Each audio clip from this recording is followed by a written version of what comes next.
Hello and welcome to Roleplay Rejects, where we play new and unusual tabletop role-playing games. In Side Quest, we're taking a break from our longer stories to play just a few sessions of some very unique role-playing games out there. So sit back and enjoy.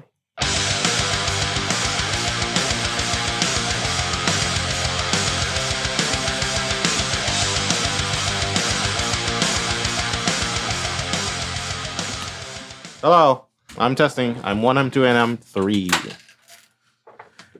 Feels like it's been a while since you. It's been a decade. Hello. Yeah. I feel like it's been forever. Well, I feel like it's been 5 ever. Welcome to Wine About It. Eons. Take that out. We can't say that. What? We're not Wine About It. I stole another intro to include the name of the podcast. I said, welcome to Wine About It, but that's not us. What is that? The podcast I listen to. What They is just- that? They Two drink women, wine. They drink wine and they talk about random shit. Like, or is That sounds fun. it's really fun to listen to. I don't even drink, but that sounds fun. It's sick. They don't just- always drink I wine love- either. I think it's because when they started, they would start with like a wine pour, so the first sound would be like the Mm. pouring of wine. But now they just do that sometimes. Like, they don't- it's like a Either plan. way, I just like they're just vibing. Mm-hmm. Yeah, they're cool. But fuck them. Welcome to Roleplay Rejects. Baby, we're back. I know it hasn't been long for you guys, but it's been forever for me. We haven't met up in 2 years. I'm 29 now. Isn't that crazy? All Oh, of a sudden. so my kid spit on another kid Yeah. while at school. Nice. So Did the other kid deserve it? Probably. her words were, when I asked her, I was like, "Hey, did you spit on another kid?" And she was like, "Yeah." So I said, "Why?" She said, "Well, because so and so was line leader." Wait, was it the And kid that that was was, it. line leader that she spit on? She spit on the kid that was line leader. She's sticking it to the man. Yeah, I was gonna say, listen, I don't know if this is really a problem. How do you go about? She's standing up She's to figuring authority. out her alignment, and it is not lawful. It's not good either. For sure, at least chaotic. Hmm. What flavor of chaos? We don't know. But chaos. I mean, to be fair, most kids are chaotic. Not me. Lawful since I came out the womb. Oh. baby. Really? Okay. Never broke any rules. I Never ran away from home. questioned the law. I don't think that's like breaking the rules. You know what I mean? My sister, when she was little, she was really into watching Dora the Explorer. And one day we were having, like, the one time my parents ever had people over, everybody was out in the backyard and they were doing like some sort of like grill thing, party, whatever. And all of a sudden we had realized like we hadn't seen her in a while. And so they sent me to go find her, and I looked through our entire house and couldn't find her and started panicking, right? So I go and I tell my dad, and I'm like, "Hey, About your other daughter. yeah, well, and here's the thing too, right? Like, she's the middle kid, and Based. at this point, well, she's like, yeah, I would say she's probably the middle. There's 4 of us, but I feel like she's more middle than the She's other the one. upper middle. No, lower middle. Okay. Yeah, not Kaylee. Oh, okay. Yeah. Oh, I thought it was Kaylee that you were talking about. No. So, Oh, okay. and then we had the baby, and she was at that point, she was like an actual infant. And so they were like, okay, well, 9-year-old Misty, you need to go find your sister. And so my dad goes like one direction, and I go another direction. And I want to say my mom went another direction. Everybody's still just chilling at our house, right? We go and we find her, and I want to say it was my mom who found her, but I could be wrong about that. Regardless, she was like, "Where were you? Why did you think you could run off?" And she was like, "I was exploring." And she had like her little backpack on, just like Dora, and she was just like on an adventure. Yep. And that Like was outside the house. like out, like Yeah. out In the world. outside in the world, like on the school property that's next to our house. Like a block and a half away. Yeah, like Jesus she had made it Christ. far. And that was the day that we got alarm systems put on all of the doors. Anyway, that's kind of what, like, I don't know. Kids just are chaos. Well, because like, how do you address that, right? You say Because- don't spit on other kids. That's what I'm trying to instill in her. Like, don't spit on anyone because that's very disrespectful. But But funny What- as fuck. what if this kid deserved it though? Well, yeah, and that's the other thing too, right? Is like, you probably still even if they deserve it, you probably still shouldn't spit on them. Yeah, But yeah. you don't want her to like grow up thinking that people can be rude to her and get away with it. You know what I mean? I don't know. I don't envy you in this It's hard to situation. navigate that, yeah. Yeah, because like when I was a kid, I bit a kid. Nice. I was like first grade, I think maybe. Kids are so wild. And I bit this kid because he was telling me some dumb fact and it was incorrect. And I told him it was wrong. And he was like, no, it's correct. And I got mad because we kept arguing about it. And I was like, no, I'm right. so and so right, I- in fact. And then I'm going to bite you, right? Which is wild. Yeah. Like, in what world does your little kid brain be like, this is the correct course of action? Bite him. This is fine. Like, I didn't bite my parents or like my siblings when I was that age, but this kid, he deserved it. You know what I mean? Mm-hmm. But that's the other thing too, is like, But did he? he probably didn't, right? But like, how do you teach that even? Like, think- where's think the line? My honest opinion as a young bachelor with no kids is Really an expert in the field. I don't think you do, right? I think that's where kids kind of come into their own morality, right? Is that like you're never gonna be there on the playground when you're a kid when someone's giving them a hard time. So you're not gonna be there when they do navigate how to deal with it, right? Like you can give them tools, of course. Like a hammer. But like I think that's Just knock their knees out. When I was chilling up there earlier, she was telling me about how dangerous hammers were. Oh, That's so really? You funny. could hurt your head. You could hurt. And she just started naming body parts, and I was like, "Yeah, like, you could hurt those things with a hammer."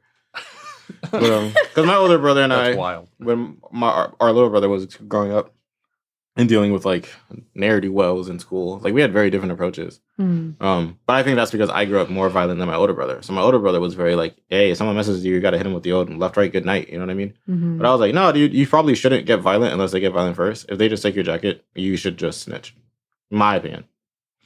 And then get your jacket back.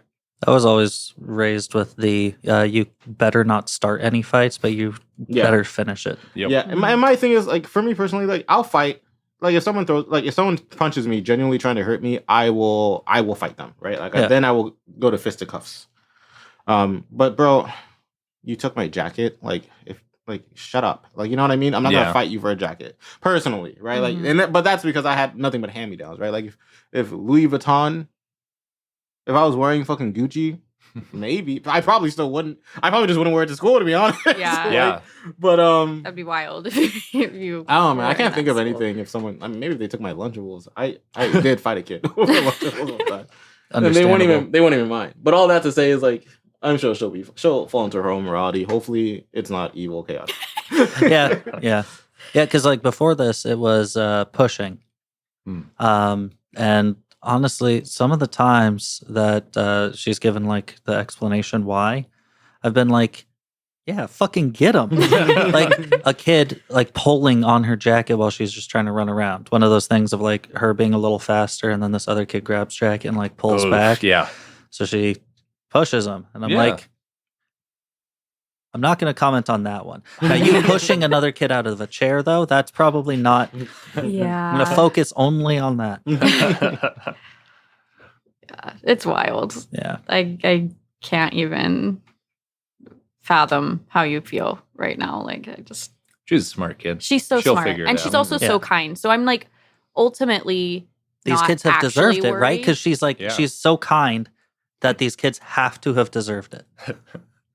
Some of the time. I think some of the time, kids just genuinely don't even They just have aren't the thinking. critical thinking Yeah. skills to like, they just react, you know? Mhm. So I'm sure some of these instances were not fully thought out by her. Yeah, And she it's just like- was like be bopping, you know? When she's wearing boots and then she'll walk by and step on your foot. Mhm. I would not be surprised if her pushing someone out of a chair was akin to that, where they were just kind of in her way, and she like without thinking just like meant to move her and godly strength, right? Yeah. So she just- Right? Yeah. I mean, she is a tall kid, so like, Yeah. she's definitely And she's strong. Yeah. Yeah. She can definitely if she wants to. You know what I mean? oh yeah, Throw hands. just Underground Fight Club. Yeah, you couldn't see that, but Yeah. Leslie was punching the air. That was shadow boxing. yeah. Why would you put them in boxes? What else are you gonna do with him? Okay, well, speaking of morality and Space. space. Hey, space, the final frontier, everybody. Ooh, Star Trek today? No, not Star No, Trek. you're gonna get people's hopes up. Yeah, one of these days we'll do Star Okay, if they're interested in Star Trek, I'm interested they in are Star going Trek. to be interested Dude, in this. Episodic Oh. sci-fi?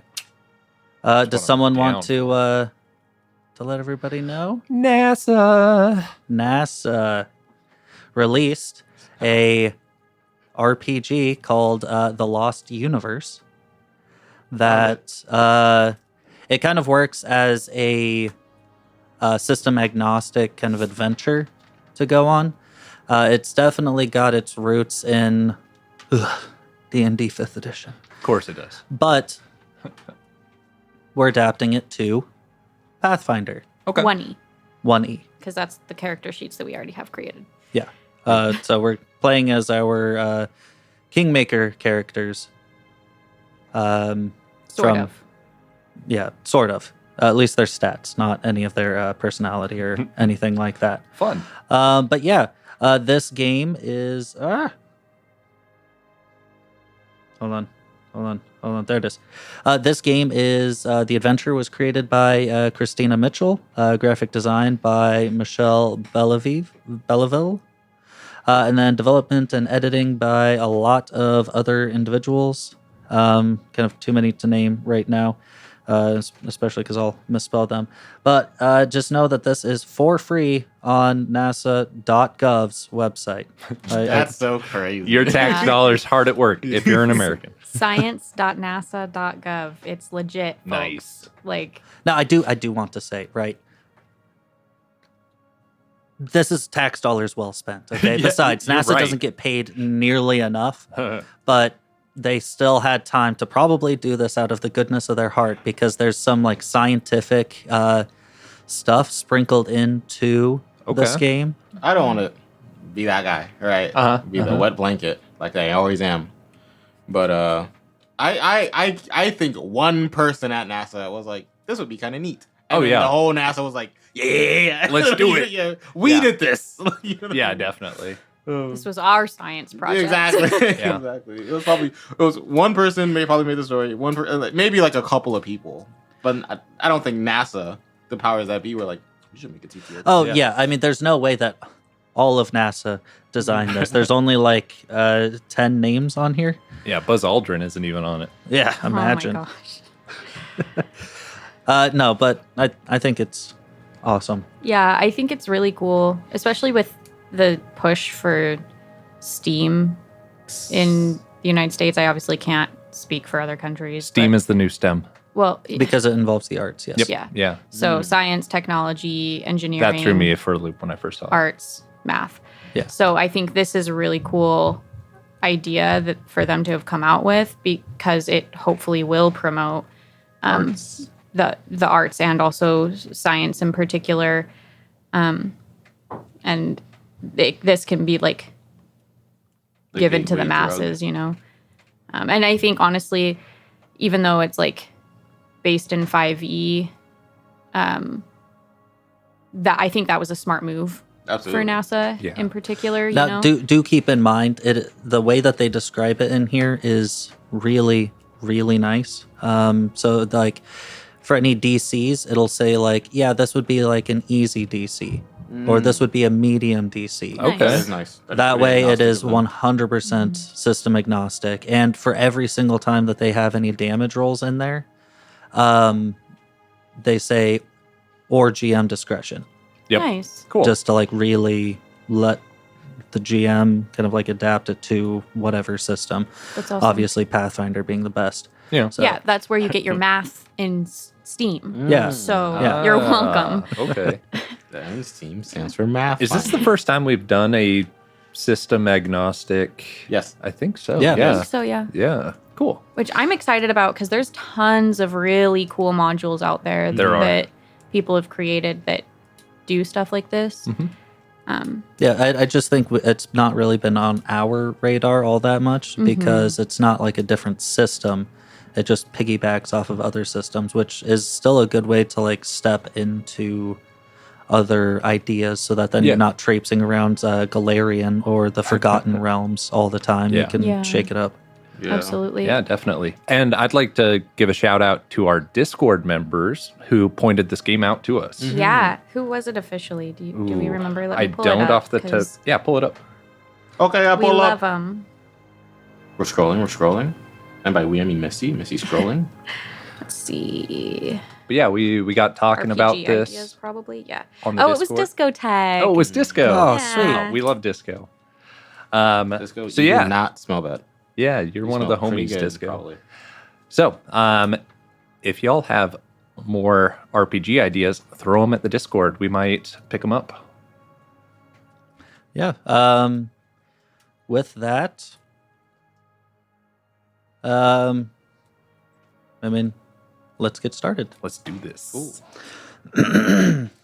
Back in 1990, NASA launched a revolutionary new observatory called the Hubble Space Telescope into low Earth orbit. About the size of a school bus, Hubble was destined to change humanity's view of the cosmos with its high-resolution view of the universe. By placing the telescope above Earth's murky atmosphere, it would be able to observe space without any interference from clouds, light pollution, or atmospheric distortions. Hubble's vision sees beyond what the human eye can extend into ultraviolet and near-infrared ranges. The placement and design of this telescope would revolutionize our understanding of the cosmos, launching an era of unparalleled astronomical discovery. Plus, Hubble's design included the ability to be serviced in space by astronauts, Which is really freaking cool. which allowed the telescope to be repaired and upgraded multiple times. But in this world, it's as if Hubble's never even existed. And in a world without Hubble, nobody knows the age of our universe, or that black holes lurk in the center of galaxies, or just how much beauty the cosmos contains. Without Hubble, there's also no James Webb Space Telescope. Without the critical experience of servicing missions completed by astronauts in space, the International Space Station also never happened. Technology that detects cancer, tracks endangered species, decodes ancient manuscripts, and more is also lacking. You and your friends work at NASA's Goddard Space Flight Center in Greenbelt, Maryland. Your jobs are exciting and fulfilling, and you discover more about your planet and universe every day, but you can never shake the feeling that something big is missing. A subtle ache lives in your minds, insisting that you're forgetting something. It's always just out of reach. The more you try to remember, the worse the pain gets. Each of you experience this feeling, but lately it's impossible to ignore. You suggest a group walk around Goddard's campus to clear your heads, but as you wander around the buildings, your head begins to hurt and the exhaustion becomes overwhelming. It's almost like you're dozing off, but you quickly realize that's not the case. Suddenly, the hair on the back of your neck stands on end, and you're pulled into darkness. The darkness seems to fade away, and you find yourself in the middle of almost what looks like a subway station. Something of, or like a metro station, something to that effect. You're seeing a bunch of signs that lead off to different cities, maybe? Different areas. One says Sarthelios. One says Besca Perea. One says Palaridon. And one says Archetnum. And up above, you see a large wooden sign that says, "Welcome to Aldestron." When you look down some of these side tunnels leading to these different cities, you are noticing that there's not some kind of rail system set up. It is a faint, like orangish glow around the outside of what can only be described as a portal of some kind. You're noticing that instead of like smooth brick, it seems to be almost like a cobblestone and wooden infrastructure all around you. And you see stairs leading up and out of this subway or metro station. And as you look around, you're seeing that there's other creatures near you. I say creatures because they don't look, although some of them are human, not all of them are. You are seeing various goblinoid kinds of creatures. You are seeing some kind of like more lithe humans with pointy ears of various different colors. There's some that have like grayish black skin. You are seeing some that have like a almost a red kind of a color to them, or like a kind of like autumn leaves almost color. You were seeing very, very small, like gnomes and halflings roaming around, dwarves with large beards. You're seeing some kobold-looking creatures with a scaly skin, all just mingling and interacting with one another. And as you are looking around and seeing these different creatures, they seem to at least be used to their surroundings. However, there are two other entities near you that seem to be just as confused as you are. Joseph, what does everybody see? So, Galaxia is a tiefling fortune teller. Her skin is slightly tinged orange, and she has cat-like eyes.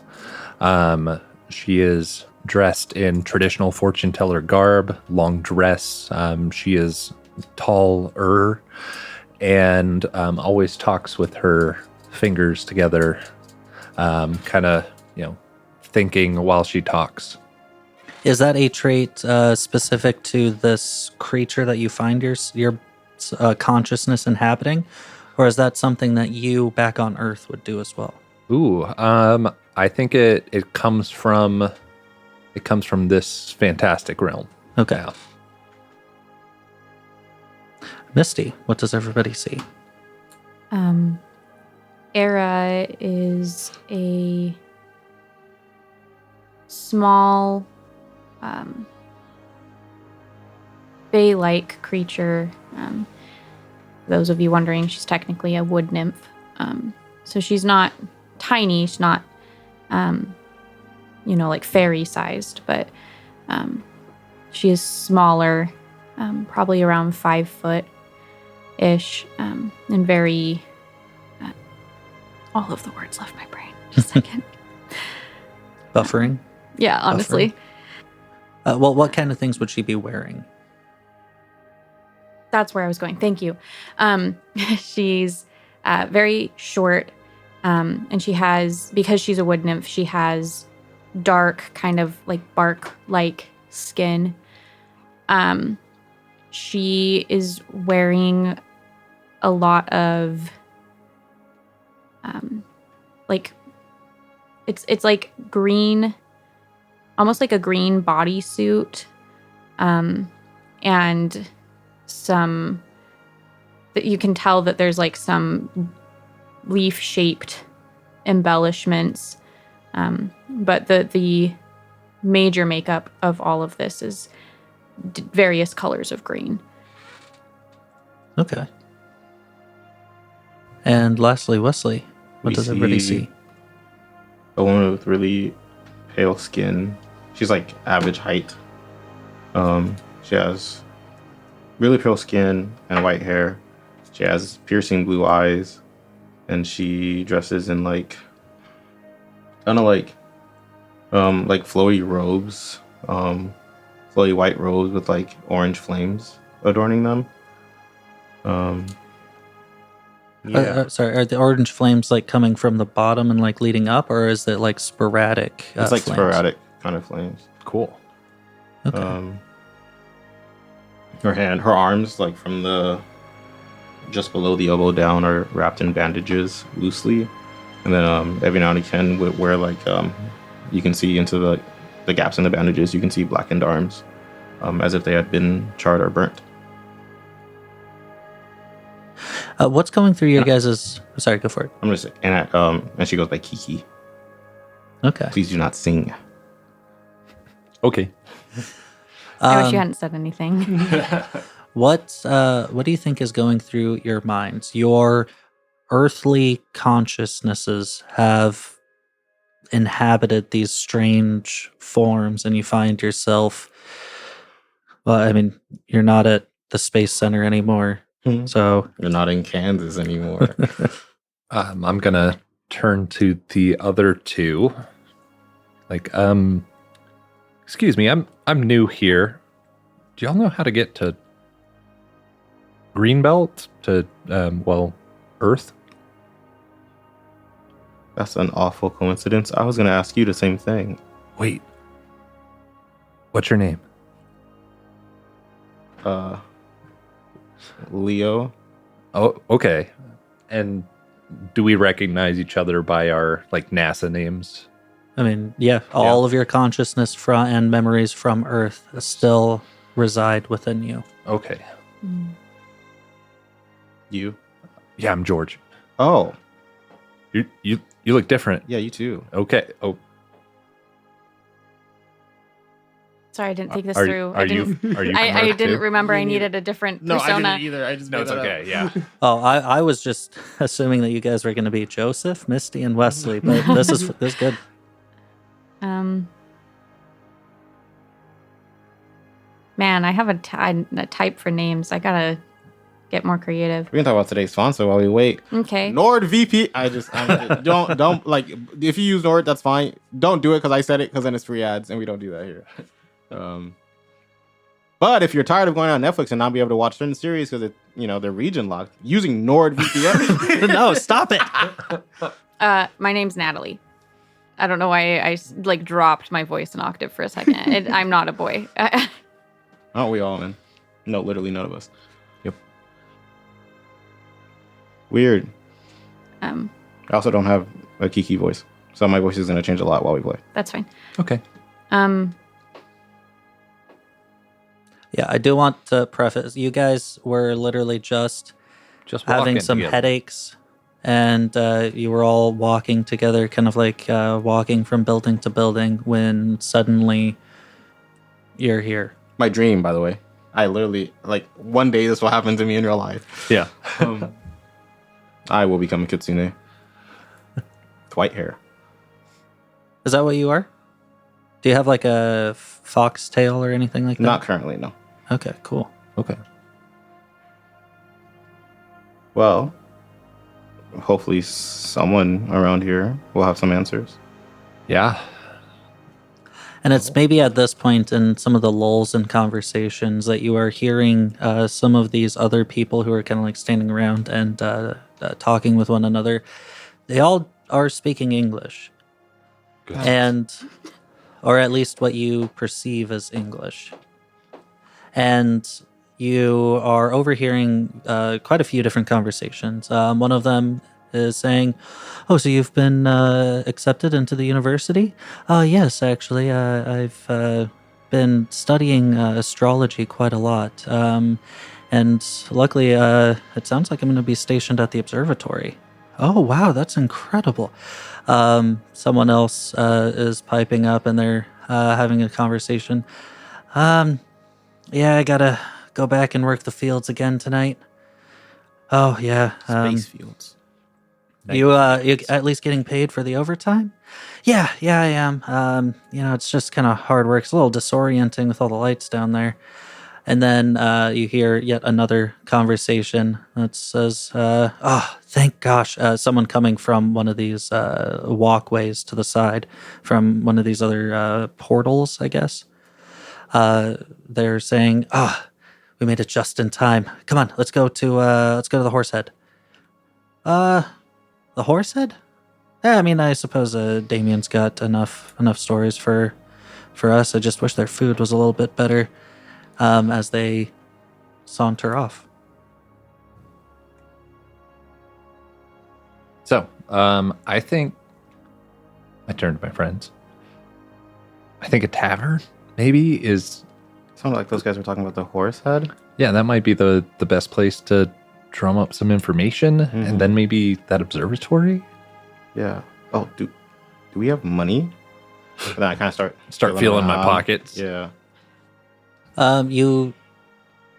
It's strange because you are unfamiliar consciously with your own body.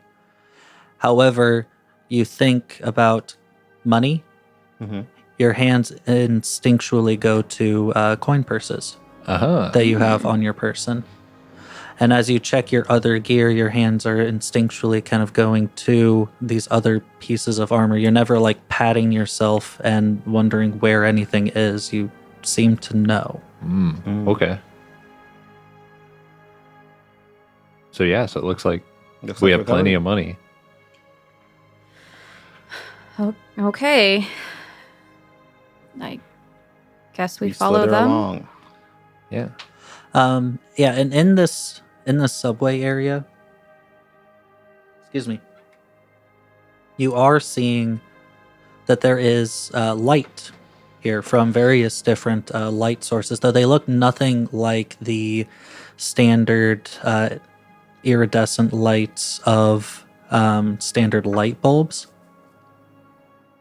When you look up at some of these light sources, there's some of them that look almost like lampposts. There are some that look like wall sconces, and it almost actually looks like there's some recessed lighting in the ceiling above. All of it, however, when you look at it, just gives you the feeling of looking at a sunset. Same with color and all. That's Cool. cool. That's really pretty. Some Philips hues up in here. Today's sponsor. Use code REJECT. That'd be wild, bro. Philips, Mr. Hugh, if you would like to Mr. sponsor Hugh, us. please. But then you all start making your way up the stairs, where it seems like a lot of these other clusters of people are starting to slowly make their way up. Kind of like a couple steps, and then they stop and tog a little bit more, a couple more steps, but they're all slowly migrating up the stairs. As you reach the top steps, you are seeing that it opens up into a relatively large city. You can't really see the ends of the city right now, but you see that there is cobbled streets. There is stone, brick, and wood structures all around you. Some of them a little bit more nice looking than others. Some of them a little bit more worn away. And you're seeing more of these strange lampposts set up all throughout the city. All again giving off that same sunset-like color. And as you make it to the top steps, you're seeing that the city is quite full of life. All sorts of different kinds. You're seeing some like cat folk. You're seeing more of like the elves, dwarves, goblins, all of them, and they're all like mingling amongst one another. I mean, you may have heard of Dungeons and Dragons once before, but usually there's not this much diversity. You also then look up and you see just a beautiful sky. It is just the cosmos above you. However, you don't recognize any of these stars, which is strange because that's kind of your guys' area of expertise. Yeah. Huh. Don't recognize any of these stars. We can't like pick out the Big Dipper or anything like Can't that. see the Big Dipper. Not even Orion's belt. Not even Orion's No, belt. what's he gonna do about With his Scorpio? I'm just. I think that's all of them that I know. That's all I got. Yeah. Some astronauts we are astrologists, space people.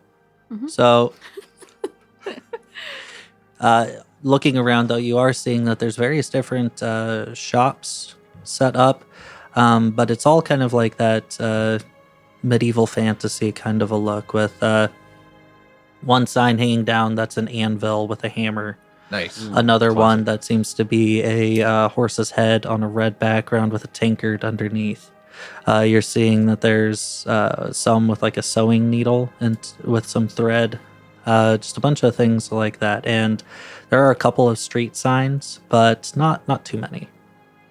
Okay. The street sign saying like Market District.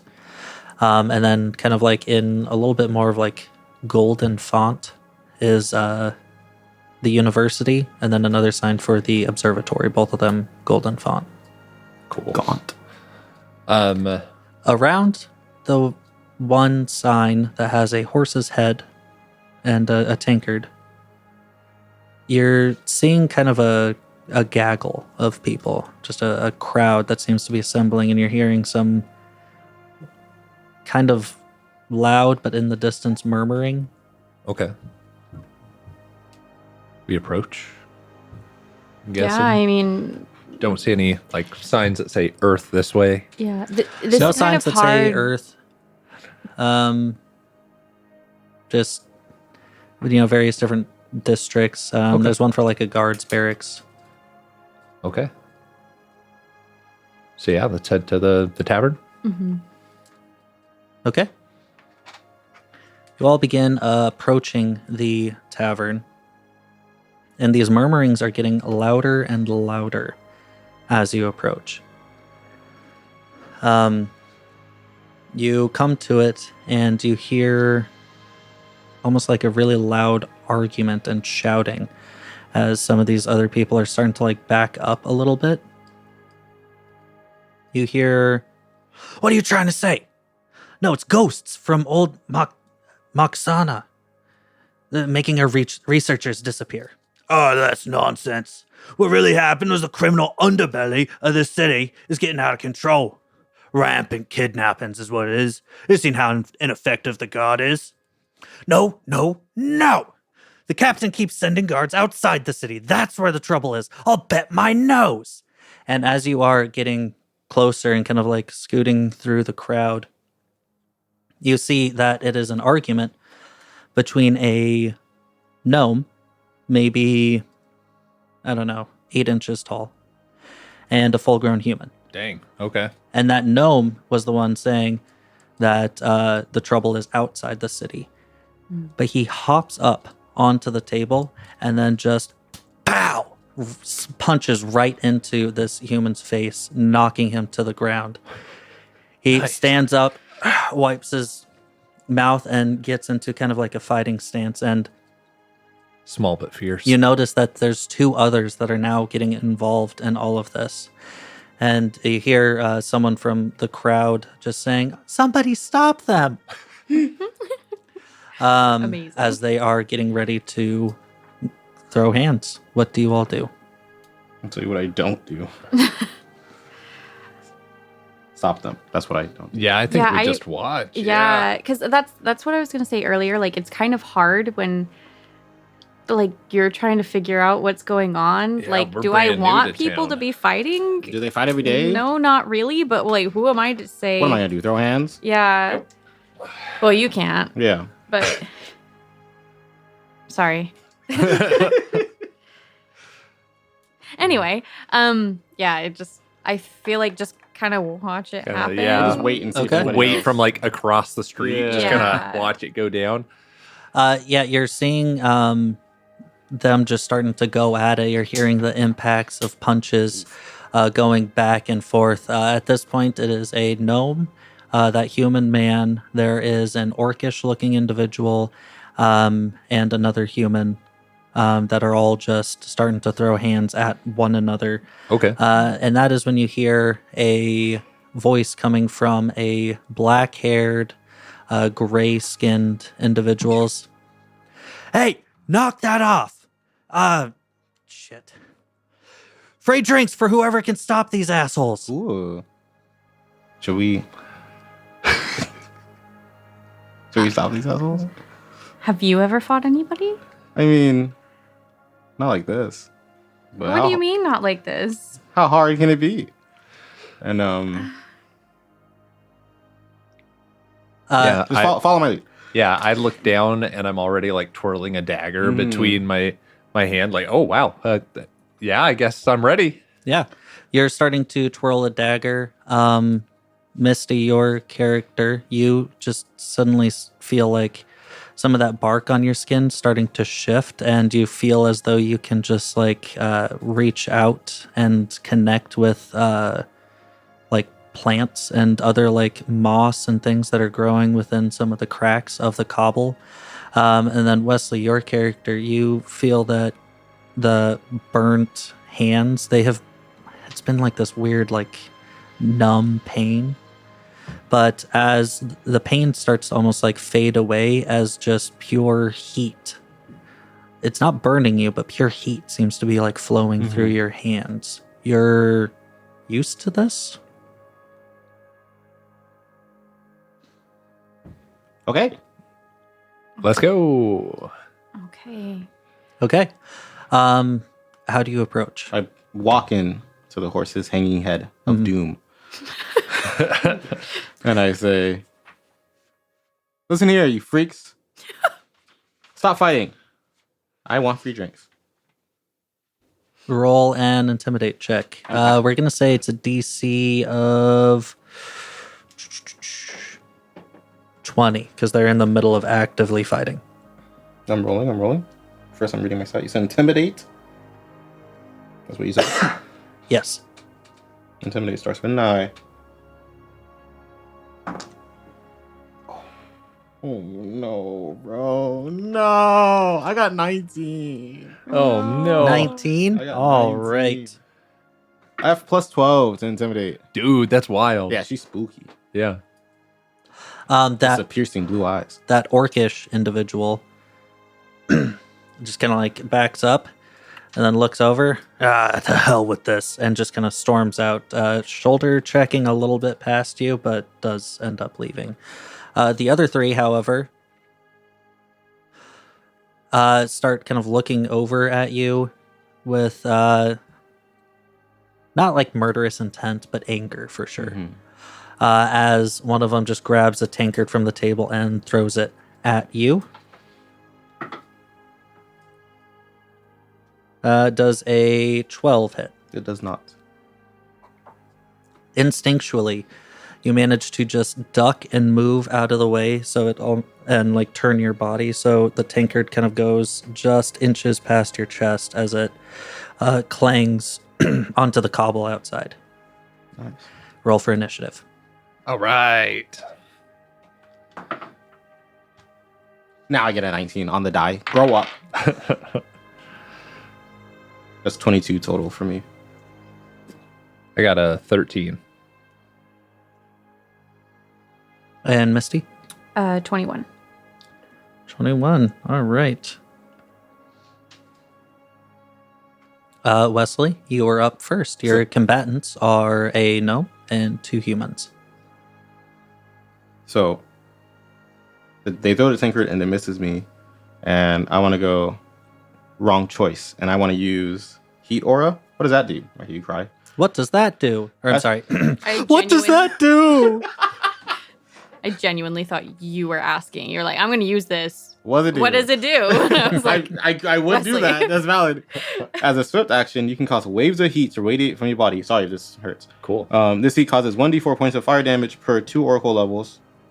So 3d4 in my case. Okay. To all creatures within 10 feet. Also, are they within 10 feet? I imagine so. If not, You can move up. Yeah, okay, cool. A reflex saves half the damage. In addition, your form wavers and blurs, granting you 20% concealment until your next turn. You can use this ability once a day, blah, blah, blah. So, Concealment, by the way, for those who may have not played Pathfinder First Edition, means that for every single attack that would go against you, I have to roll a d100. If I get 20 or less, they miss. Cool. and so, like, the heat, for everyone else, like, the heat starts to radiate. You see, like people are like, ow, fuck, dropping, like, their forks and such, as the heat radiates in a 10-foot radius. Cool. And then Kiki's form starts to, like, have you ever seen, like, heat waves? Yeah. It kind of looks like that as you look at her. That's so cool. Yeah, go ahead and roll damage. I think you can get all 3 of them Okay. in this. Can I borrow 2d4s for my friends? Damien, they give me a d4. He hates me. I mean, if Oh you my want me to, gosh. if you want me to throw the caltrop No, you d4s, can. I can. We have No, soft ones. so- we haven't played a game with all 7 dice in It's been a so minute. long. I picked up the D6 and then I tried to give it to Wesley, and that was not it.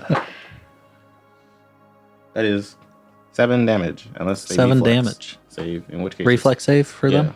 Okay. That That one, and that one, and... I didn't know what one was.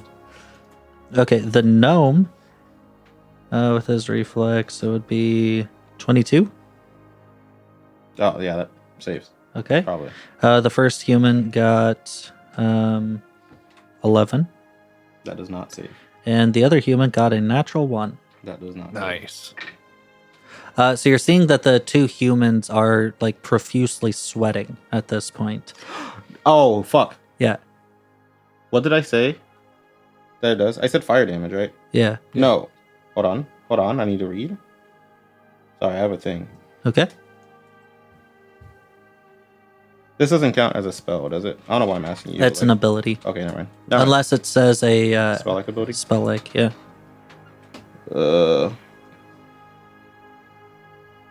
It doesn't tell me on Path Builder. Okay, then I would treat it as though it isn't a Okay, spell. cool. Never mind then. Okay.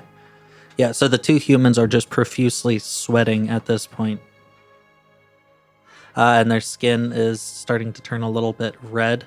It doesn't look like their flesh is burning, but they are getting exhausted from the heat.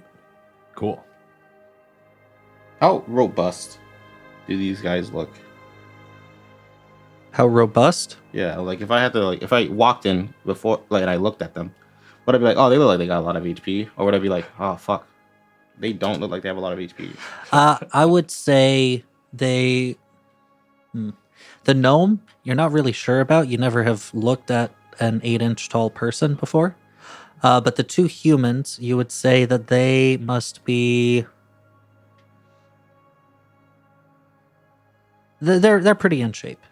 Okay. Okay, The gnome gave one of them the work, so he's the one I'm worried about. is so. I don't want to burn down the tavern. You know what I mean? We're still outside of it, Are right? we outside? No, No, we walked in. we're Oh. You walked in. Yeah. yes. Oh, okay, gotcha. This is like Basically, the right crowd has inside. kind of like Okay. moved to the windows, Okay. looking in, leaving kind of the door open as they see you all Oh. approach. Okay, gotcha.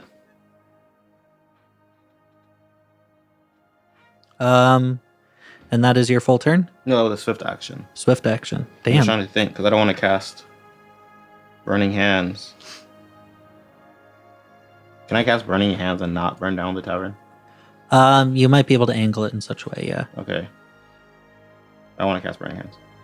Okay. It's gonna be 5 d4s. Can I have your d4s again? Yes. And 2 additional d4s if they exist. Here's one. What happened to my? And there's Didn't one I from have Damien. The whole thing. That's what we it's get in front for of me. playing games that don't Yeah. have these dice. Can I hit all of them? With the cone, I think you can get... Yeah, you can get all of them. Okay. I'm baking.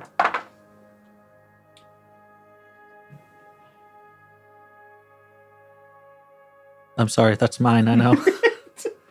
Dude, that thing's impossible to read. It's like one of those die that have super intricate. Decorations. Yeah, like designs, It kind of reminds me of those fancy fantasy books where it like the first letter of the Mhm. page starts with like a big ornate thing, Mhm. but it's the whole die and you can't tell what number is what. So That's my secret. I make up the number every time. Just roll it for the sound Yeah. effect.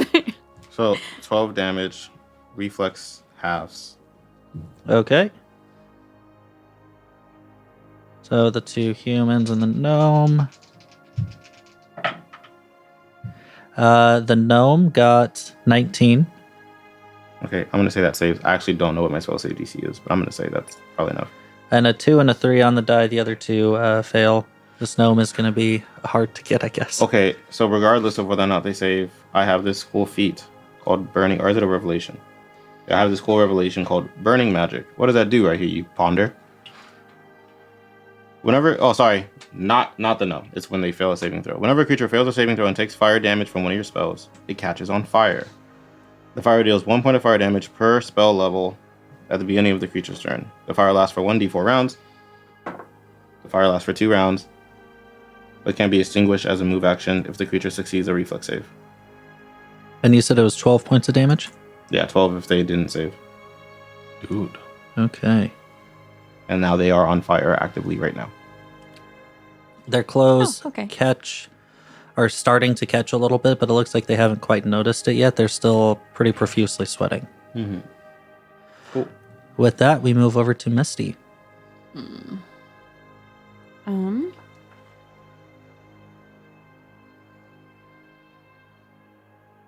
This is weird because normally I have my giant snake. Oh, yeah. I'm not sure what to do. I should have been thinking this through.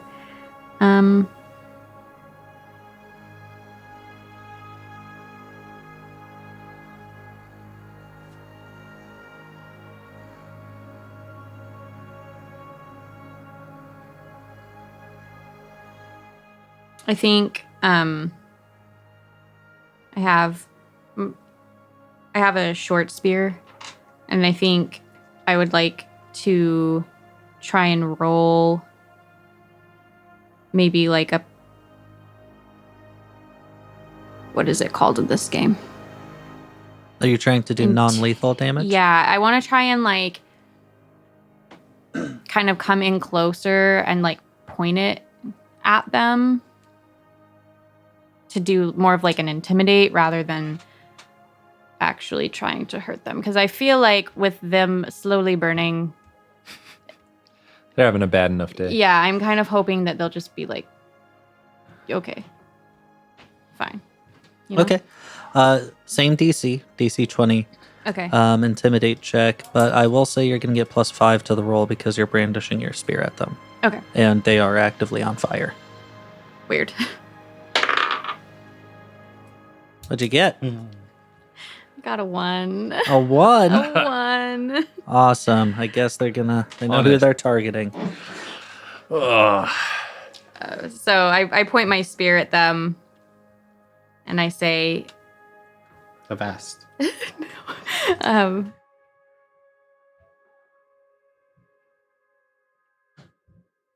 Wow, I don't know. I'm just so sad about that one. I don't even remember what I was going to say. I should have said it first.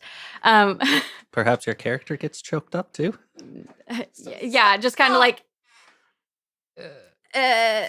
enough. The gnome actually is the one who seems to respond to you and just says, "Oh, so you just think that the guards suck too?" Ah! And starts being aggressive towards you. He's making a lot of assumptions. You know what they say when you assume. Makes you look dumb. Makes you Yeah. look dumb as hell. I'm so sad. I'm sad for you. Okay, I'm gonna say that's probably your standard action. Yeah, I mean, and I feel like moving in probably counts as my movement as well. So. Yeah. Well, I'll say that's your swift. So if you have Okay. a standard action, you can do something. No, I think she's embarrassed enough that like That's fair. That's probably that's it. that's probably it. Although if he's coming at her, maybe she like jumps back a little bit, like kind of up in his face, and then he starts popping off again. She's like, Hmm. okay, let's try something else. Okay, Joseph. So, I would like to try and skirt around the edge of this fight, and then I'm going to argue a sleight of hand roll while I try and cut the purse or belt off of like one of these humans. Just trying to again end it non-lethally, but Yeah. if your purse goes flying, Or if your pants fall. Or if your pants fall Yeah, down. that's Sleight of hand. embarrassing. Sleight Sleight of of hand against their AC. Sounds good. Okay. What's a 27 get me? Enough. Plenty. Her hands are so slight, bro. Yeah, dude. She gets plus 14. It's crazy. That's You nuts. quickly kind of like crouch down behind a table, and then knife comes up, and you end up cutting part of the pant and the belt clean through. Very, very skilled, not cutting any flesh whatsoever. Perfect. This human's pants fall. No, bro. He's wearing bright pink underwear Okay. with All right. hearts all over it. Yes, Perfect. I was hoping so. Yes. Mhm. They have It's like to in have hearts. Aladdin. Mm-hmm. Yep. And he quickly like reaches down, tries to cover himself, and grabs his pants, tries to hoist them up, and runs out. Perfect. At this point- fire. Still on fire. I want to do the like Pants on fire. thing, you know? Yeah, it's more where Like- that came from. Square. What? Sadly, the gnome that is accosting you currently didn't see that. That's unfortunate. Oh no. And it is their turn. So the gnome If I comes die. out, and That would be crazy if a gnome one shot. You never know. You never he know. seems feisty. Uh-huh. I hate it here. he's actually Gnome Nomi Nomerson. Oh. Oh no. Gnome new friends. 21 to hit. Sorry, I have to remember how this game works. Yeah, that hits. Okay. And he is using fisticuffs, but he is just a wee lad. Okay, 6 damage as he comes, The fuck? as he like jumps. These are just tavern He- goers. Probably. He misses your face, which is what he was trying to go for, That's fucked up. That's good. by a lot. And no. just punches right into your knee, and your knee Oh. buckles a little bit. Ooh. Ouch. I hate him. There's a lot more power behind him than you initially thought. I'm just picturing Ant-Man. You know his little fights where he's like jumping around and punching Oh, people. yeah. Yeah. It feels a little like that. I guess. Yeah. Except he's not changing size and he's small the whole time. Yeah, he's just small the whole time. So that's him. The other individual takes how much damage? Good question. I think for burning it's 1d4. No, you're wrong. Okay, I'm wrong. Burning magic. 1 point of fire damage per spell level. We'll Okay. take 1. 1 point of fire damage. 1 point of fire damage. Because burning hands is a first level spell. He is panicking now. Reaches over to another table, grabs a tankard, and you hear the sloshing as he just splashes himself, dousing the fire. But that is his whole turn. Dude, what if it was like 100 proof? Just ignites even more. One You of these never days. know. Yeah, right? I mean, I don't. Just because the guy's got a tankard doesn't mean that it's ale. So it does say dousing the creature with water as a standard action gets a +2 bonus on the save to end the flame, but it's not an auto succeed. Ooh, Okay. Okay. Yeah. Let's. It's a reflex save. I was Reflex actually going to save. ask about that, but I wasn't going to like. And the I flames don't are know blue. Anything. That's That's important. Okay. Good Oh. to know. That's fine for Uh, style. 9. That won't do The it. flames are blue, you said? Yeah. Kiki uses blue flames. Okay. Good to know. That's Um, wild. That's I- good to know. Yeah, he's like, this is Terrifying. He said excellence. I was like, whoa. I'm going to back it up actually a Okay. little bit. Like that one song. He No. starts feeling the heat and looks down to see blue flame. Blame. And he looks kind of quizzically at it, and then there's like a glimmer of recognition in his eyes, and he immediately takes off. I think maybe his shirt might have caught on fire. He immediately rips it off, throws it to the ground, and just starts patting. I'm going to say that does not require a saving throw, but that is his whole action. He does not have as much armor as he did before. What? And you do hear some murmurs from the crowd like, oh my god. That's weird. It's really scary. Really Dude, stressed why out. is blue so important? It's a cool color. It is. Yeah, it's the Well, color you of see, sadness. the author uses blue in this passage to highlight the depression. I got Okay. teleported middle back to school. high school, Yeah. bro. Do not go gently. No, on the that. ocean's just blue. I will spoil it a little tiny bit. Okay. He's about to reveal everything. That color is important in science. Oh, okay. All right. Anyways, Okay. It's important in science. yeah, don't worry about it. It Oh. doesn't matter. No, I I know got it. nothing about Yeah, science, I'm apparently. Um, I mean, I guess I that was really his don't. turn. Who's next? No, Blacksy already went. It's you. You. Oh, it's me. Yep. Yeah, and if you don't want to get burnt and de-pantsed like your fucking friend, stop. So I get a free drink. I say, brandishing my blue flame at them both. It's That blue. one runs. Nice. What about the gnome? Do I gotta? The gnome is now short enough that the table kind of like blocks a lot of his vision. Gotta wear glasses when you do math. Helps with division. I'm not blurry anymore. Fuck. Should I just? I feel bad. Like I don't want to kill this gnome. You know what I mean? Bro, he just Okay, punching your knee should not result in the death of a gnome. You know what I mean? Unless it should. maybe it should. Should we huddle? In the middle of this. I'm injured, bro. I don't have Isaac here to save me, so I can save you. oh, Yeah. Sick. Oh, okay. So what we do is I we can get save the you a gnome little bit. down. I know. it's Cure okay. light wounds. It's okay. I have a potion somewhere. And Um, cure moderate wounds. No, I chose inflict. But Oh, oracles can use both. So Yeah, one but you spell have to slot choose, is yeah. cure light wounds. Oh, That's cool. really cool. I'm keep gonna in walk mind you are a Neutral, no, Spontaneous not a caster. spontaneous I caster. know. Yes. which is sick, by the way. This shit's crazy. You play spellcasters, you get it. Yeah. Fucking- Mm-hmm. I guess I just want to walk up to him, the gnome, Mhm. and I want to. He seems burly, right? I want to cast inflict moderate wounds as I reach towards the gnome, and my hand gets engulfed in blue flame, and I grab him. Okay. It's a touch spell. I make a touch attack, right? Using my modifier as a bonus. Yeah. Okay. Cool. No. Sorry, it's your. So this is a melee touch attack, which means that it's strength based. Even if I have that 1 feet, Which feet? hold. Right. I mean, your feet can be strong too. Today's monster feet. No, absolutely not. Check out our OnlyFans. Mm-mm. Oh man. Yuck. No, maybe it's not. Are you sure? That seems lame. How does anybody use any touch spells ever?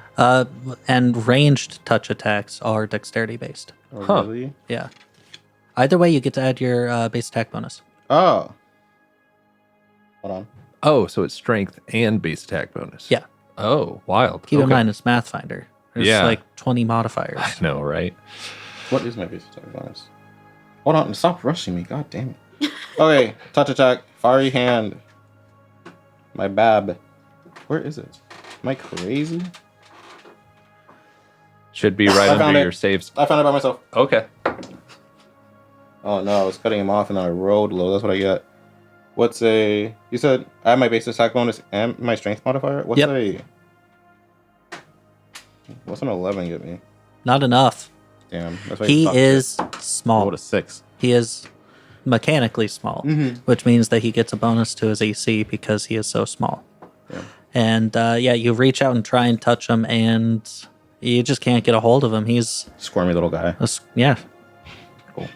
Okay, that is my turn. misty. I have so many spells. So what the hell? Oops. How far away is he from me right now? He just hit your knee. He Mhm. is quite literally at your toes. Okay, so he didn't move at all when No, Wesley tried to. Okay. I mean he squirmed a little bit. But Does he's this? back in his- Sorry. Can we go back in time? Would this also work for that? Can you read this? Agile maneuvers. You add your dexterity bonus to your base attack bonus and size bonus when determining your combat maneuver bonus instead of your strength that, bonus. or is it added to your base attack bonus and the other thing when? Because you don't. Do you add your base attack bonus to combat maneuver? Yes. Ah. Okay then. Yeah, and combat maneuvers would be things like bull rush, Yeah, trip, yeah, yeah. grapple. Okay. Never mind then. I'm gonna pick a different feat. Okay. How big are gnomes? Small. This one is 8 inches tall. That tall. That's crazy. That He thing is- punched you in the knee. He is barely too tall to be considered tiny. It's like this tall. Hmm. Yeah. And we're getting Can I just pieced kick up him? Sure. at the same Okay. thought. I didn't want to be Roll, disrespectful. add your base attack bonus and your strength. Oh, that 11 should have been a 10.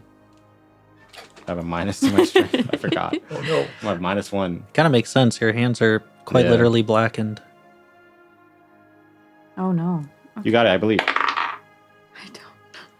I really don't. Okay. I got a 7. A 7. Yeah. You Because- swing. Because I have a -2 in my strength, and my Damn. base attack bonus is a 4.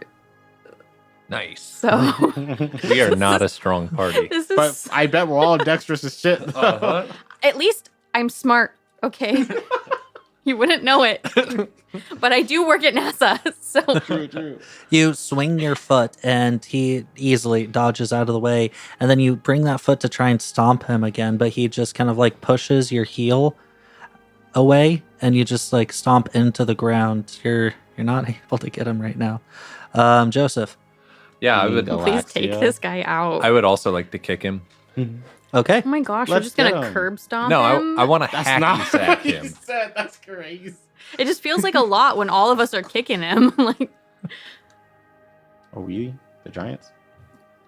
yeah, 13. that's why I was asking. 'Cause I was like, 13? Air's still Not pretty enough. small. You also are going to try and kick this I'm guy, gonna but blow he's this just tavern up. rushing around, moving around and everything. I'm picturing like in like soccer movies when they follow the ball and it's going from like one person to the next. It's like that, except we're all missing him and he is dodging between our legs. Okay. How embarrassing. And he continues the fight.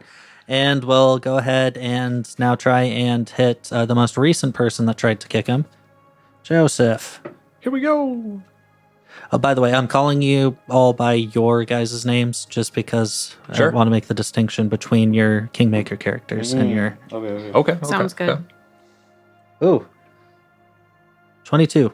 Yeah, that hits. All right. Jesus Christ. It's one guy. That's what I'm saying. 8 damage as he just like, bam, right into your shin. Okay. Is he? All right. And he doesn't have a weapon, all right? He's just No, he is punching. What? Hey, he's kind of big Dude, for that. not yeah. gonna lie. Okay. It's a barbarian. A monk? Wesley, Sorry, 1 second. I have him classified as a drunk gnome. Wow. Okay. Way all of the right. drunken fist, I guess. Yeah. Hmm.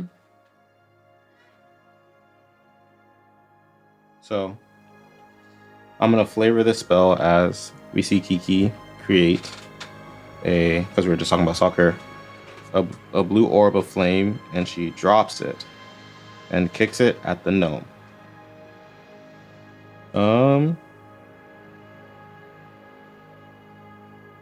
A successful reflex save will negate this damage, but I kick it at the gnome, and I guess we'll see if he saves. Do the reflex save? That's a natural 1. Hold on, that means we get a Oh, yeah. a thing. Batter up. And I say that as I kick it. I know it. I know. Yep. Sports. Also, this is so cool. A burning globe of fire rolls in whichever direction you point and burns those it strikes. It moves 30 feet per round. As part of this movement, it can ascend or jump up to 30 feet to strike a target. Intense pick it up. strike. Double damage and ignore energy resistance, but not immunity. Cool. 3d6 points of fire damage. And because it's doubled, it's going to be 66 points of fire damage. You said 66? Mhm. Okay. I got 1. I got 2. I got 3. I got 4. I got 5. Jesus Christ! 5. May I have 1 d6? Thank you. I couldn't remember which one it was again. Jesus Christ. It's like I've never played a game with dice before. 8, 9, 10, 14. 19 points of damage. 19 points of damage. Okay, you don't kill him. He's He's at 2 hit points left. okay. Goodness. Would you like to describe it? Yeah, so drop the ball, batter up. I kick it. It slams into his dumb, tiny little body, and then he catches on fire because I have burning magic. I say, "Oh, does he run out?" No, I imagine that the ball is large enough that he like gets hit by the ball, and then the ball carries him, smacking him into a wall. Okay, yeah, and then so you might be thinking that's not a lot of damage for a 3rd level spell. It persists. The ball persists. Oh. So he slams into the wall, and then I kind of like pull it back magically, and then rest it under my foot like a cool soccer player would with a soccer ball. Nice. And then I grab a cup off a table, and I say, "I'll put out those flames if you stop being stupid and stop fighting, so I can get a free drink."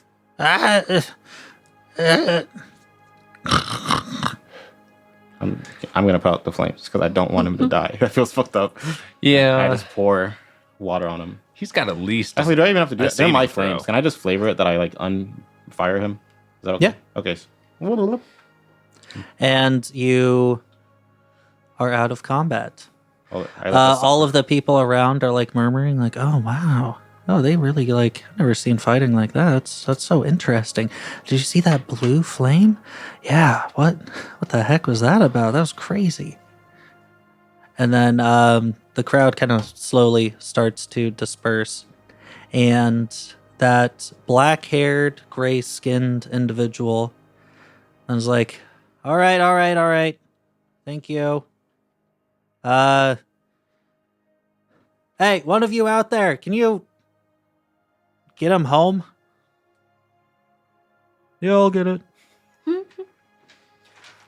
It's another gnome, but this gnome's 10 inches tall. Wow. Yeah. Whoa. Okay. Comes over, like cracks his back a little bit. It's like, and then hoists some fireman's carry, and out they go. After a few minutes, the kind of like tense situation that was going on here dies down, and some patrons filter back in. We were camping. Yes. It's actually the whole theme of the bar. You are then kind of beckoned over by that dark elf individual, the bartender. I follow. I go. Mhm. I suppose I owe you all some drinks. And he sets up 3 flagons up and pours in some mead. Thank you. I appreciate it. Haven't seen fighting like that in quite a while. Listen, is there anything else I can do for you all? Yeah. We're trying to get back to Greenbelt, Maryland. On I don't. Earth? At that word. Oh. He beckons you over into like a back room. And he says, Are you serious? From Earth? Mm-hmm. Yes. No one to know me. Ah, shit. Okay. I'm not going to be able to help you, but my boss will. Come on this way. And he starts wandering into some of the back rooms. I'm carrying my drink with me as we go through. I chugged mine, so it's already gone. Okay. I don't really like it. So I'm just kind of holding on to it to be nice. You all get kind of funneled into one of these back rooms until you get to a relatively empty room, save a large wooden desk. And behind that desk, you see standing with her back to you, a blonde-haired elf who seems to be standing at like 6'5". Jesus. Dang. Yeah. As you all get kind of funneled in, the bartender says, "Hey, Phalwin, I believe you'll want to hear from these 3. and she's finally turns around. Gorgeous elven woman seems to be in fine clothes, like silky kind of clothes, hanging kind of loosely off of her. And she says, "Okay, what about?" The dark elf then says,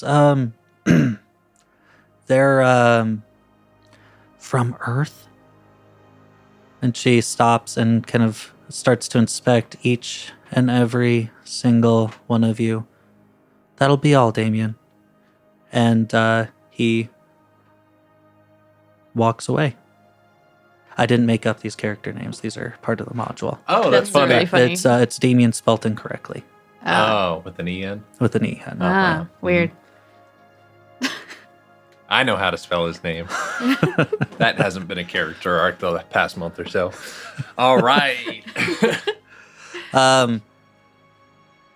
Yeah, she looks at each of you, and then you see her raise a hand, and then with like this gentle kind of like movement, she twirls her fingers, and then you all kind of feel like a not necessarily like a push, but just kind of like a force, kind of like gently hit into you, kind of like a sudden breeze almost. Okay. Oh, you really aren't from around here. So I suppose then that you are the ones that we've been waiting for from Earth. I mean, jumping planes takes quite a bit of powerful magic, but transferring consciousnesses, though, that's something else entirely.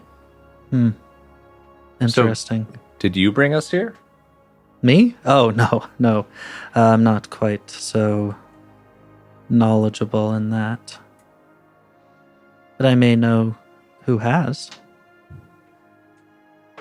Tell me a little bit more about yourselves. Who are you all? So I'm George. George. From Greenbelt. Okay. I'm Leo, also from Greenbelt. I already forgot my name, but I know it started with an N, so I am Natalie. Natalie. Okay, cool. We're space scientists. We work at NASA, looking at stars and stuff. I specialize in plants, Space plants. and like terraforming. That's really cool. That is really cool. She then sits down at her desk, and very similar to how Galaxia likes to keep her fingers, kind of like, She's a rock Josh. Interesting. So, those missing researchers have the key to send you all home. They were Okay. connecting with your world and gathering information from something called the Hubble Space Telescope. It appears a few weeks ago that telescope has been erased from your timeline, and she like looks up and is more talking to herself at this point, which does take significant magic. The researchers theorize that it ended up here somehow, and, well, to my knowledge, summoned you all, people that are familiar with this telescope, to help find and return it. Oh. See, we tap into, now she is back to looking at you all. We tap into a powerful source of energy for our magic here, but none of us truly understand it. So they had no idea when you might arrive. Then they started going missing. Look, I can make necessary introductions at the observatory, but I expect you to tell those researchers to pay me a visit when they get back. And at this point, she's like leaning forward. The feeling that you're kind of getting is that she's a very influential figure by reputation alone, not by title. Okay. Of course, though, if you don't want to find them, I'm sure you can enjoy spending the rest of your existence in our little world. That to you all, that definitely sounds like a threat. No, the observatory sounds fine. Sounds great. Good.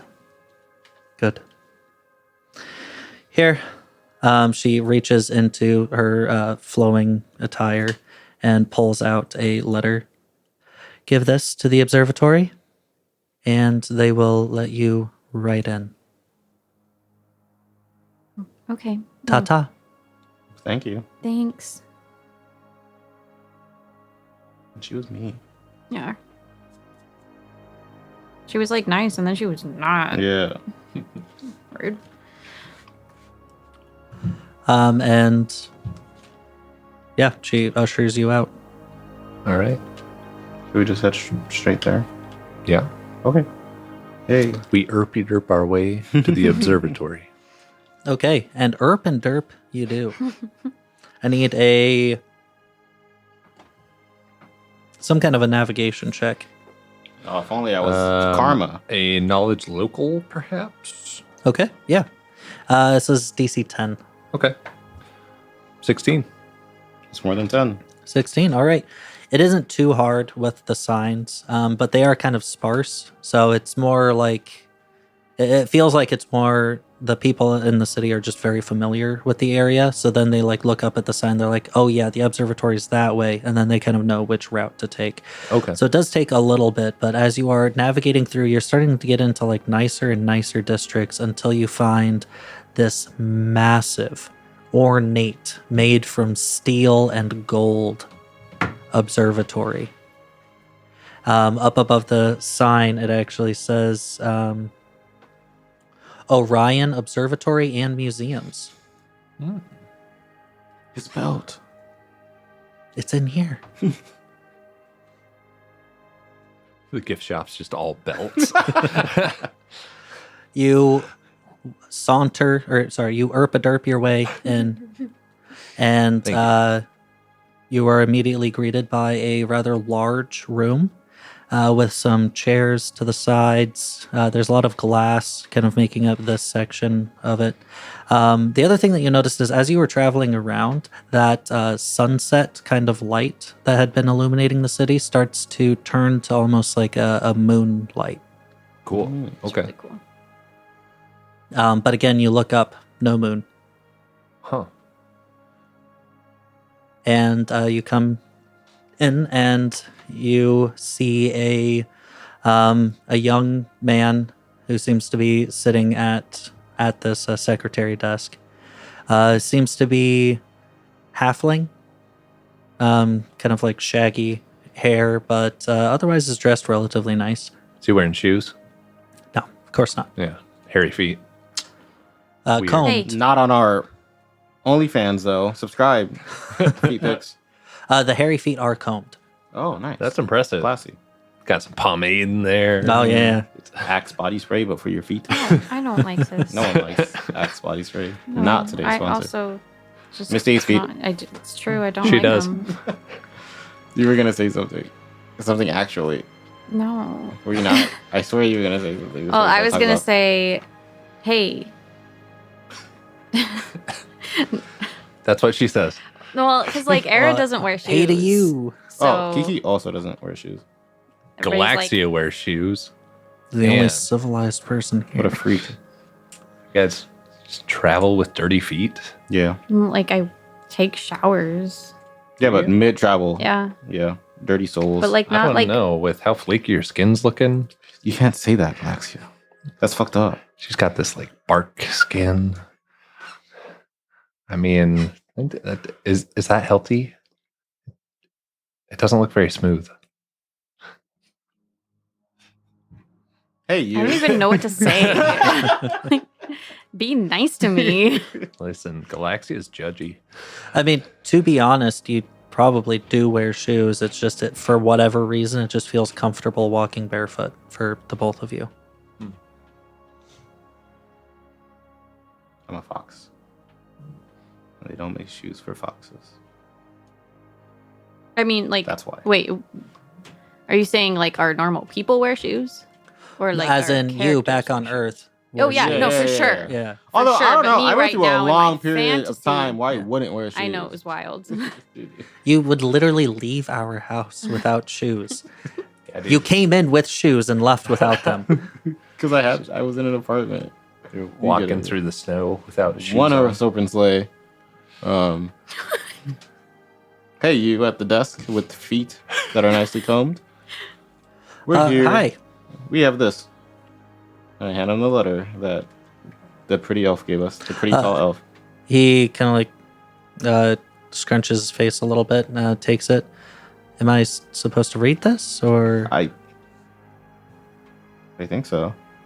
Okay. We were just told that we were supposed to give it to you. He takes a letter opener, cuts it open, pulls it out, looks at it, and then his scrunched up face turns to a frown. The researchers will be right with you. Cool. And kind of like motions to some of the chairs nearby, I sit.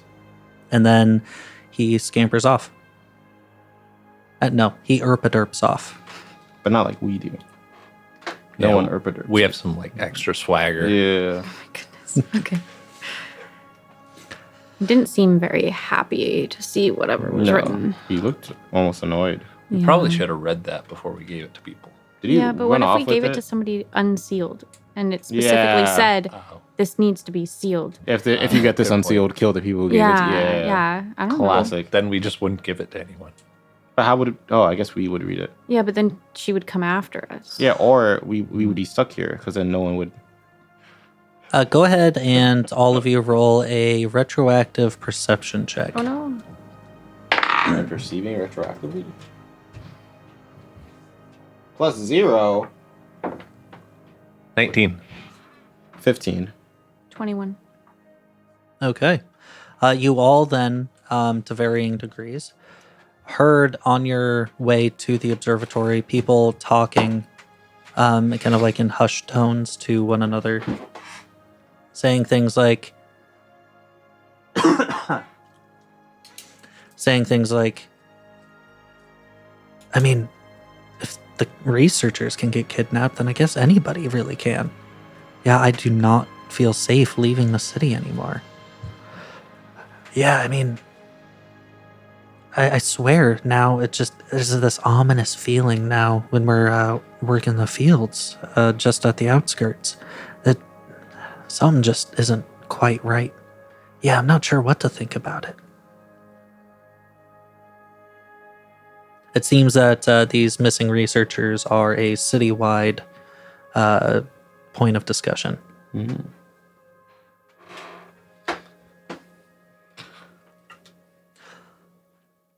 Dude, how do they dress here? Sorry, kind of a random question.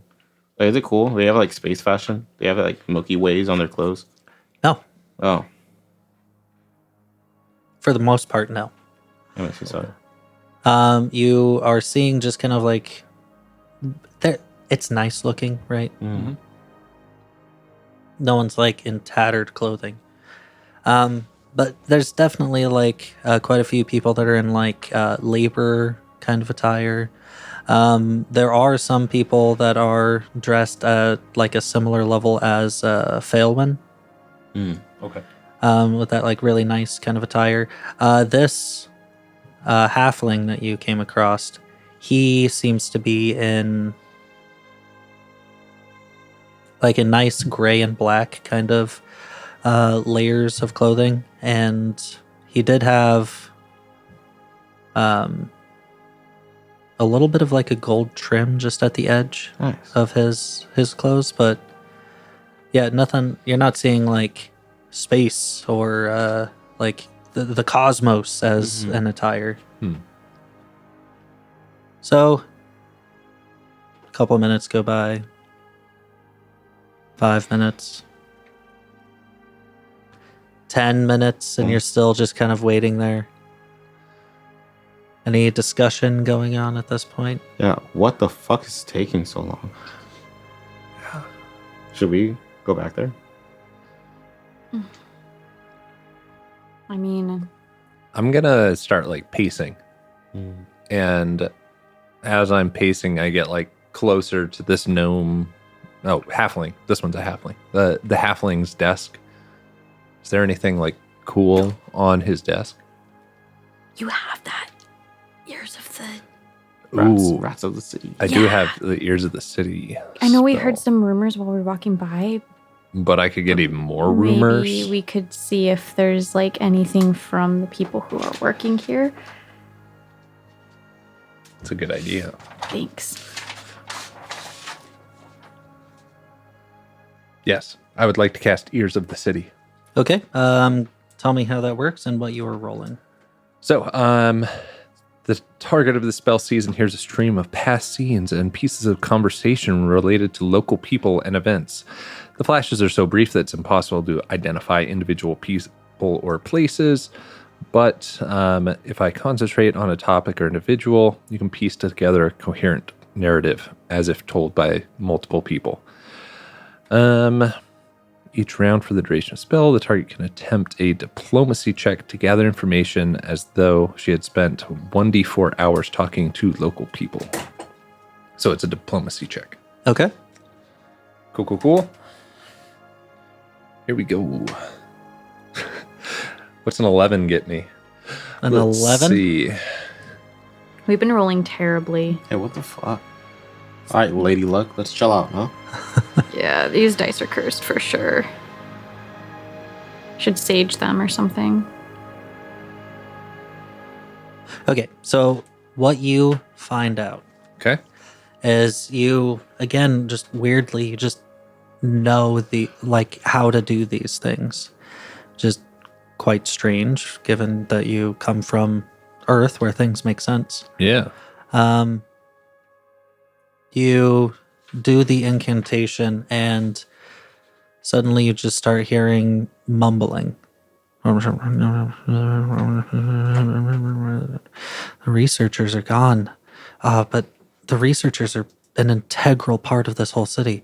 Yeah, I mean, literally none of us would be alive without the researchers. I know, and for them to just disappear like this, is this an attack from another city? Oh, I highly doubt that, but who knows? Oh man, I really fear the dark. I don't know if I can go out there. It's gotten more dangerous recently. Oh man, the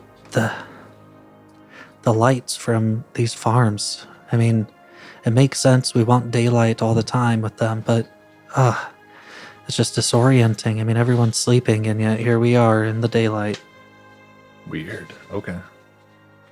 And that's what you hear. Okay. Now, it does say that you can focus in on anything. Ooh, is there something that you wanted to focus in on? Maybe like why the researchers are so important. I mean, if that's what you wanted. I want to know if all of the researchers are gone. Or if it's Because if that halfling went to quote unquote go get the researchers and they're all disappeared. I feel then, like he we would have can- just told us to buzz off at that point. Maybe. Maybe. I don't know. It's taking a long time. Maybe you Yeah. ran away. So I do want to learn more about the researchers and that that aspect of it. Okay. Yeah. You focus in on that and you start hearing this phrase over and over again. The breaking. The breaking. Okay. The breaking. I wonder how things would have been before the breaking. You start to hear like elven voices who are saying, I mean, the researchers were the one who helped with the breaking. We wouldn't have made it through that without them. It's a weird life, but at least we made it through the breaking. The chaos from the breaking has just really decimated so much of life. But at least we've made it through. That's what you're hearing. Okay.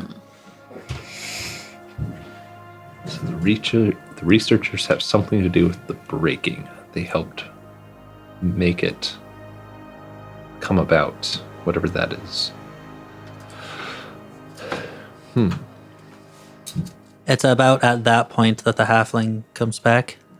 The head researcher will meet with you now. Thank you. Right this way. And you start wandering through halls and like past various different rooms. You are seeing some pieces on display. Things like fragments of meteors. You're seeing like a initial design of the lamp posts that you see outside. This one very rudimentary, while the other ones seem to be more refined. Just a bunch of things like that. As you are wandering through, are you asking any questions, or are you just kind of waiting? I don't really have anything to ask. Did you tell us about the breaking? Yes, yeah, I did. I'm gonna like, as we're following, just kind of whisper to them and be like, should we ask about the breaking? I don't see why not. Hey, Yes? what's the breaking? Okay, well, Is this a real question? call me a lich. Lich. I'm dead ass. I'm sorry. Sorry, Earth lingo. Yes, this is a serious question. Okay. Our listeners are like, no one says that on Earth. Yeah. I'm from Earth. We don't say that. Well, I mean, the breaking is, when the planet got shunted off of its orbit and became a rogue planet. This planet? Yes. Oh. The lack of sunlight and normal orbital phenomena caused great pandemonium, famine, shunted everybody into semi-eternal darkness. Cold. The cold, yes. Yeah. Okay. Wow. Why did y'all do that? Do you think that we had any choice in the matter? Just speak with the head researcher. Oh, He'll okay. be able to fill you in a little bit more. He said, why do you guys decide to do that? Yeah, the researchers like helped with the breaking. They helped get like, through it. positively Oh, helps okay. her. Alright. The breaking happened and then they helped us get through it. Okay. And you get into a large library. And when I say large library, I mean those rolling ladders that help you reach the higher Yes. bookshelves. Absolutely. I love a the good best library. libraries. I've seen the Library of Alexandria.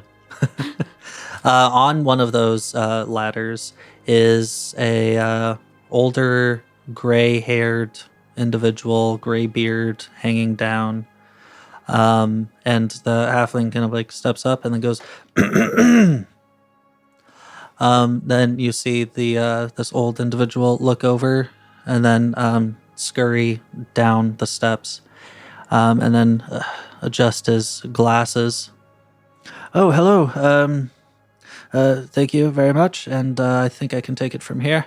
Yes, I believe that you all are the ones who are summoned. That's what we've been told. Yes. Wonderful, wonderful. Please come this way. And he brings you over into one of the side rooms stemming off of this large library, into what seems to be like an office kind of a space. There's a lot of books, some of them open, pages flipped over, some loose pieces of paper all around, and then various different baubles that you don't quite understand.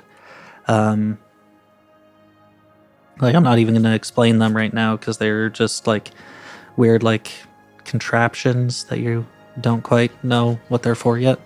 Cool. What exactly can I tell you about? I know that this must be very jarring, so please, any questions I may be able to answer before we get to other topics.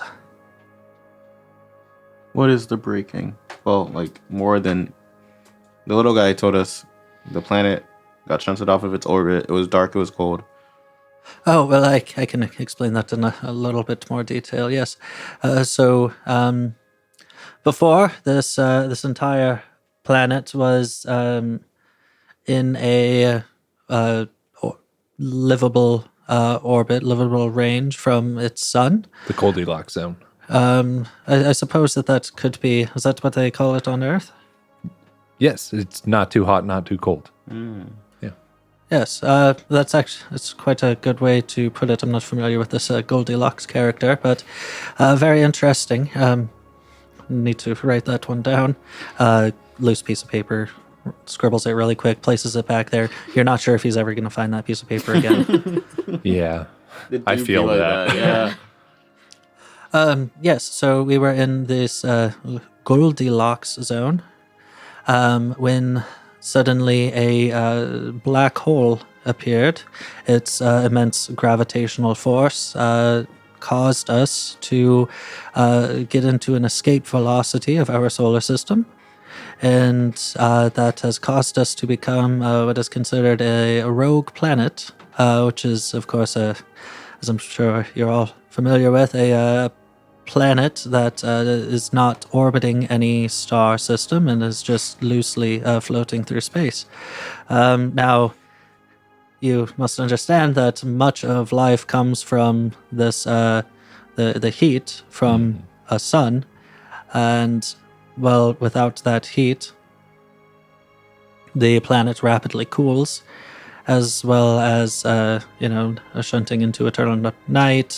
Crops do not grow or anything of that sort. So, centuries ago, many researchers came together and they cast this grand spell, a shield of sorts, that seems to mimic a common atmosphere around the planet, maintaining heat within and protecting us from any cosmic radiation.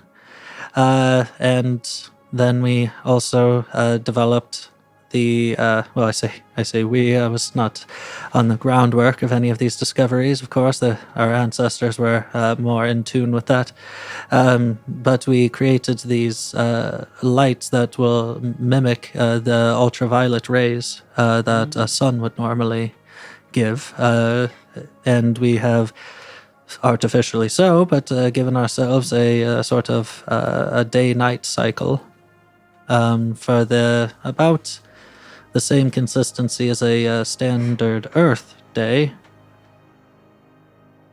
But the transitional period was quite hectic and chaotic. We lost many of our cities, and the places between the cities are now quite dangerous, as various creatures from the dark have emerged and roamed the landscape.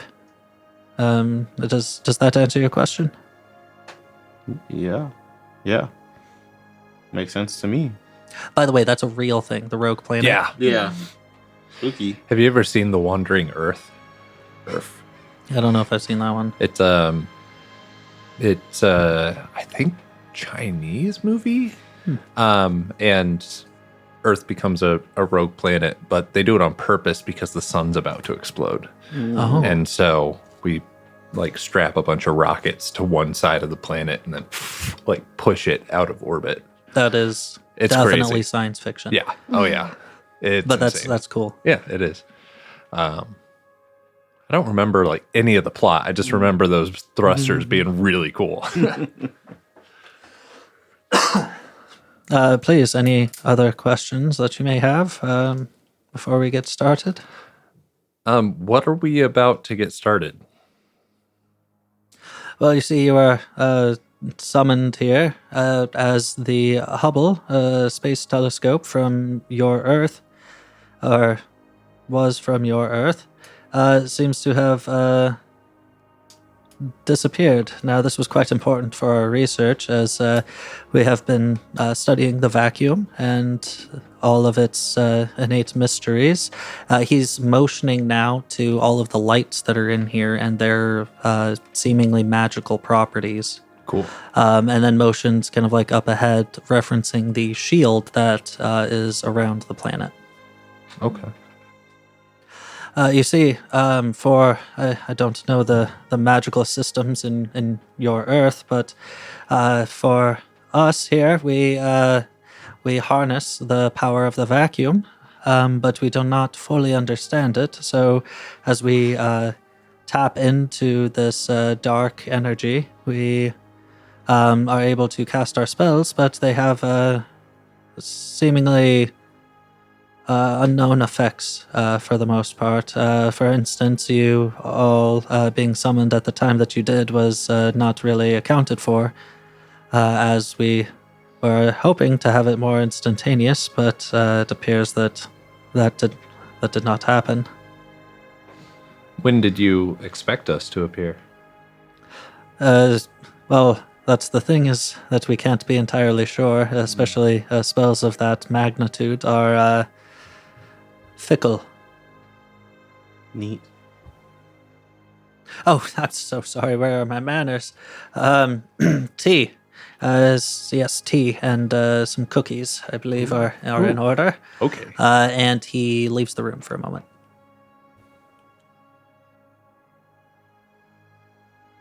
I don't understand what's happening. I'm really We're gonna, excited for cookies, though. Yeah, I much prefer tea to mead, so that'll be nice. But okay, so Does he have anything cool on his desk? Yeah. What? So you are seeing what looks to be the best way to describe it would be like a projector. Hardly know. Something that would like shine light through a something that's set in front of it and cast it a lot larger onto an open wall. You are seeing that there is some kind of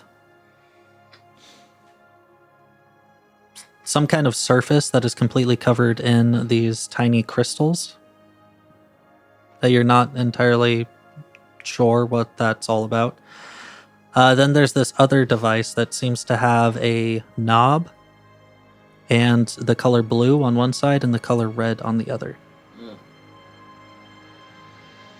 And currently the knob is pointing straight up. Okay.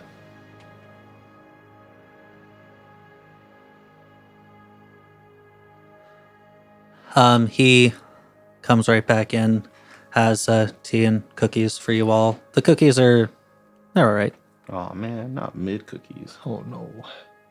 are they crunchy? They are crunchy. It's That's just that they're fine. not super sweet.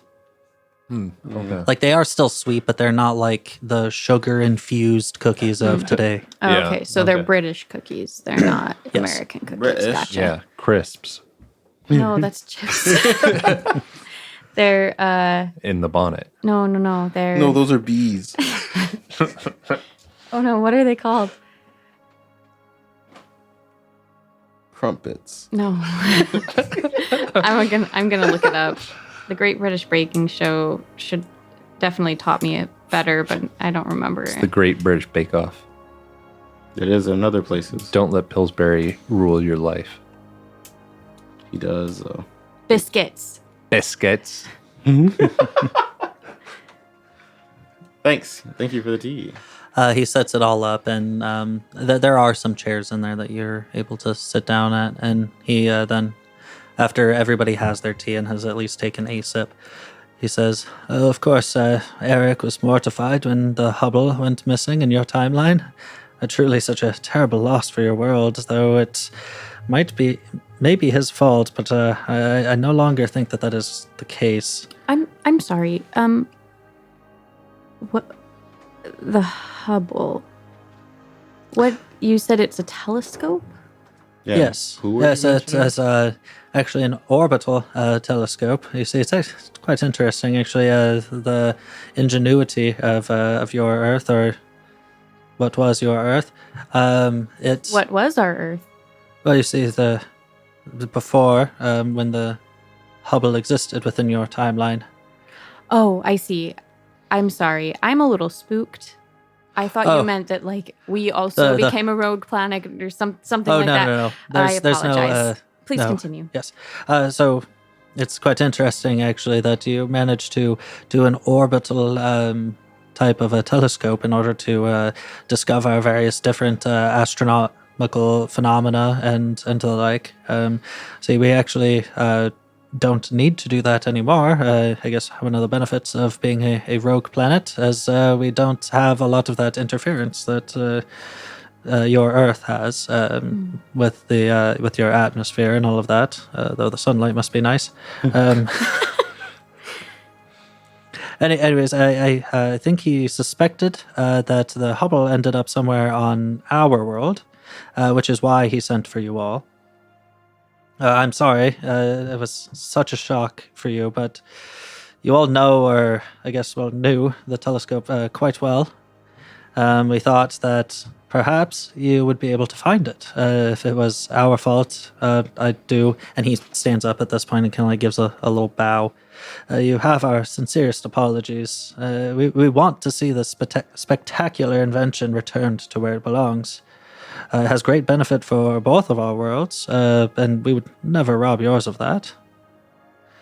You see, we've just been taking in the same data that I am assuming that you were taking in, and using that data for the benefit of our research. So this Hubble, where is it? Do you know where it is? No. Sick. And who is this Eric guy? Can we talk to him? Oh, he is well, the one that sent for you, but he is also now missing. We're not quite sure where. Okay. Yes.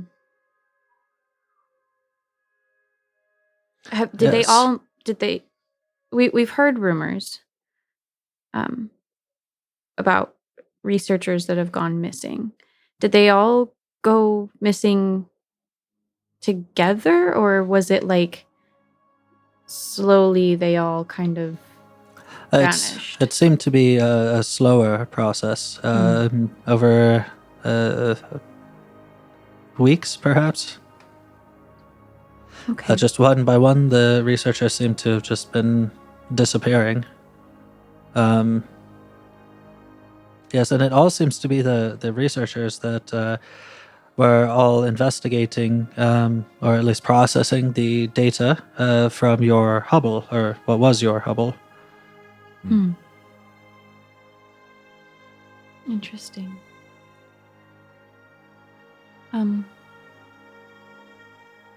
Do you have any,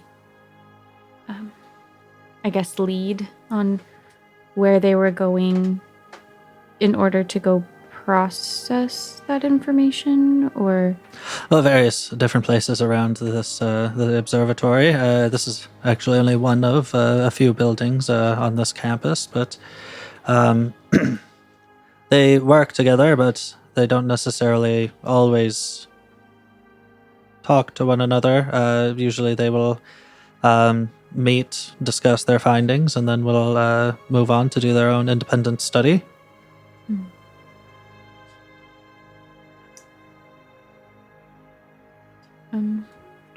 You see, they believe that the energy of the vacuum may be the cause behind the quickening expansion of the universe. And of course, that's why he'd been connecting with Earth in hopes that you all knew more than we do. He thought that may also shed some light into why, again, our magic doesn't exactly work the way that we intend or would like to. It's not always the most stable to tap into. And we thought by looking at this particular phenomenon, the globular clusters, that he may be able to pick up some information. Actually, let me turn this on. And he goes over to that projector and he turns it on. And you see what seems to be a globular cluster. What's a globular cluster? Well, I'm going to explain it poorly.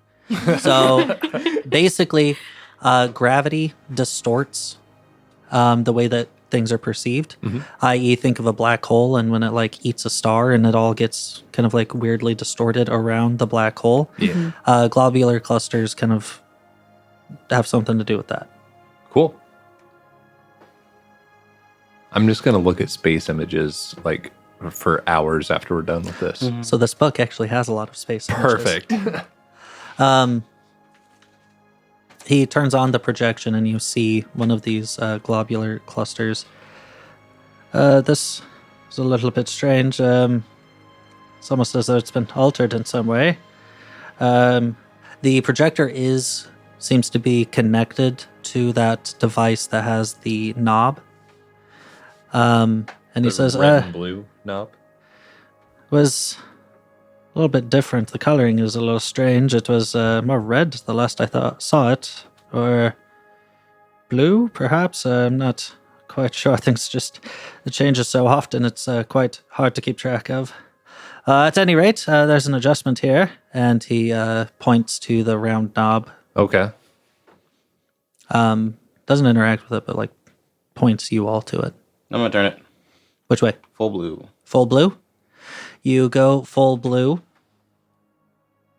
And Ghost. It did sound like something like that. Flame on. Sublime. you suddenly see some of these stars and other like weird clusters and distortions and everything change Oh. and disappear, Oh. leaving other ones a lot more vividly able to be seen, as well as what seems to be almost like scratched in Hubble found. Oh. Oh. Oh. We found it. Well, that was easy. Perhaps this is a clue then? You see, I'm sure you knew, blue light usually means that an object is hotter and younger than the red light, Of which would course. mean cooler I am and hotter and younger. Yeah. therefore older. For the red, perhaps trying to switch it to that might reveal some more, as he's kind of like eagerly looking. Oh wait, I totally did know about this. I also knew Sorry, that. this is like bringing back. I did a science project in like second grade on suns and stars and like. I did not do a science project. I have a friend. She's like studying. She's like going to college for space.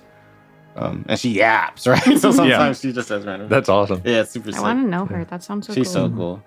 Yeah, this is apparently a way that you can kind of like guesstimate how old different stars are, as the blue and red shift. Should we Yeah. Yeah. jot that down before I turn this knob again? I say- Hubble found blue shift. Yeah. Okay. Latitude, ligma, longitude, sigma. Does it give us actual coordinates? No. Oh, dang. Okay. So I actually write those words. And then I turn it to red.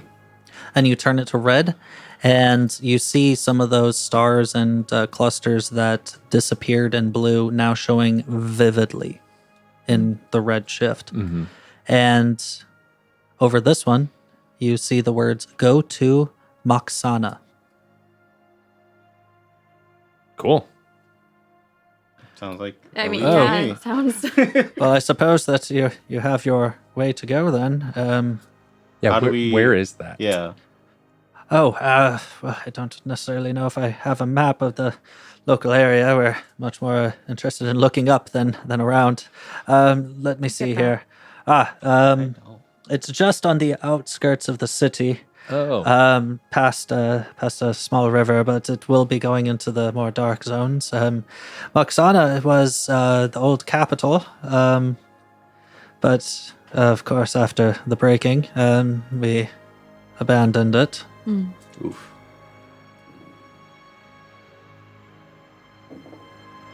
Cool. Well, Okay. Well, it's been real. It's been fun. Is there anything else we should Thanks know for the before tea. we derp out of here?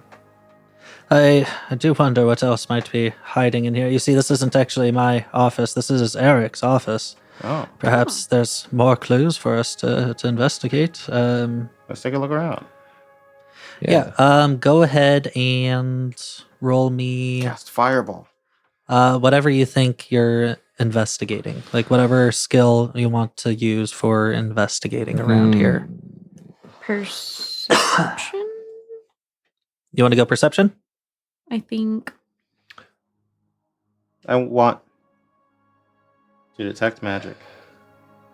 Now, And then use spellcraft to investigate anything that. Ba-ding, when I detect magic. ooh, Okay. that's a cool one. So we got detect magic, spellcraft. We've got perception. Disabled device. This is not the right detail. As I like try and understand these devices, I don't see a better like skill towards devices. I rolled so high. Okay. Yeah, Yeah, go for is it. that okay? Yeah. Well, you'll have some unique information for that. Cool. What'd you get? 22. 22. You start investigating this projector a little bit more and try and figure out like why exactly it's got these markings in there. Yeah. Okay. And from the best of your knowledge, this device seems to run off of some of this vacuum energy, Okay. but it seems to have had some kind of an outside interference into it, like some minor little tweak that may be unnoticed by most, but for the more inquisitive would provide clues. Okay. Perception? 31. I hate Ooh. It was a 31. nat 20. You're the so- worst. God damn. Awesome. Yeah. So you find notes on the energy of the vacuum. It seems to be like a big point of contention for them, or like a big scientific blocker that they have. You also find a model of the Hubble Space Telescope, Ooh. like one that you can actually like take apart and see the parts and pieces of it, given that it's a modular design. This is meant to be upgraded as time goes on. Okay. You also see Lego. a book on historical Earth astronomers and physicists, including Nancy Grace Roman, Lyman Spitzer, and Edwin Hubble. Mm. And there's information on each of them. If you would like to know this information, please go to nasa.gov and they're the Lost Universe, and they have information in there. Sick. That's so cool. So that is what you find. As far as you, Wesley, when you cast your detect magic, you notice that the Hubble Space Telescope model is magic. You notice that the projector is magic, and then also that strange kind of like display with these really tiny crystals that seem to be like all laid out flat is also magic. As well as every single light in here, the lights outside, the lights in every single part of this building are magical. Everything is awesome. I think I want to look at And spellcraft, right? yeah, Okay, what do you want to look at first? the table with the crystals. The table with the crystals, this seems to be some kind of an observing device. Well, I can look at it. A liquid crystal display. I don't know. A what that liquid means. crystal display? Bro, this is a solid crystal display. Okay. But for the liquid listeners, crystal the listeners that this don't guy. know, what is that? An LCD screen. Oh. That's what it stands Is that what for. it stands Yeah, for? listeners. You fucking idiots! You guys, smelly and dumb. I'm so sorry he's like this. I'm so sorry. But it looks like this is potentially used to do a thing. Mhm. A thingy thing that sounds thingy. It's gravitational lenses, like gravitational lensing. When you want to look at gravity, that looks heavy. That's a good song.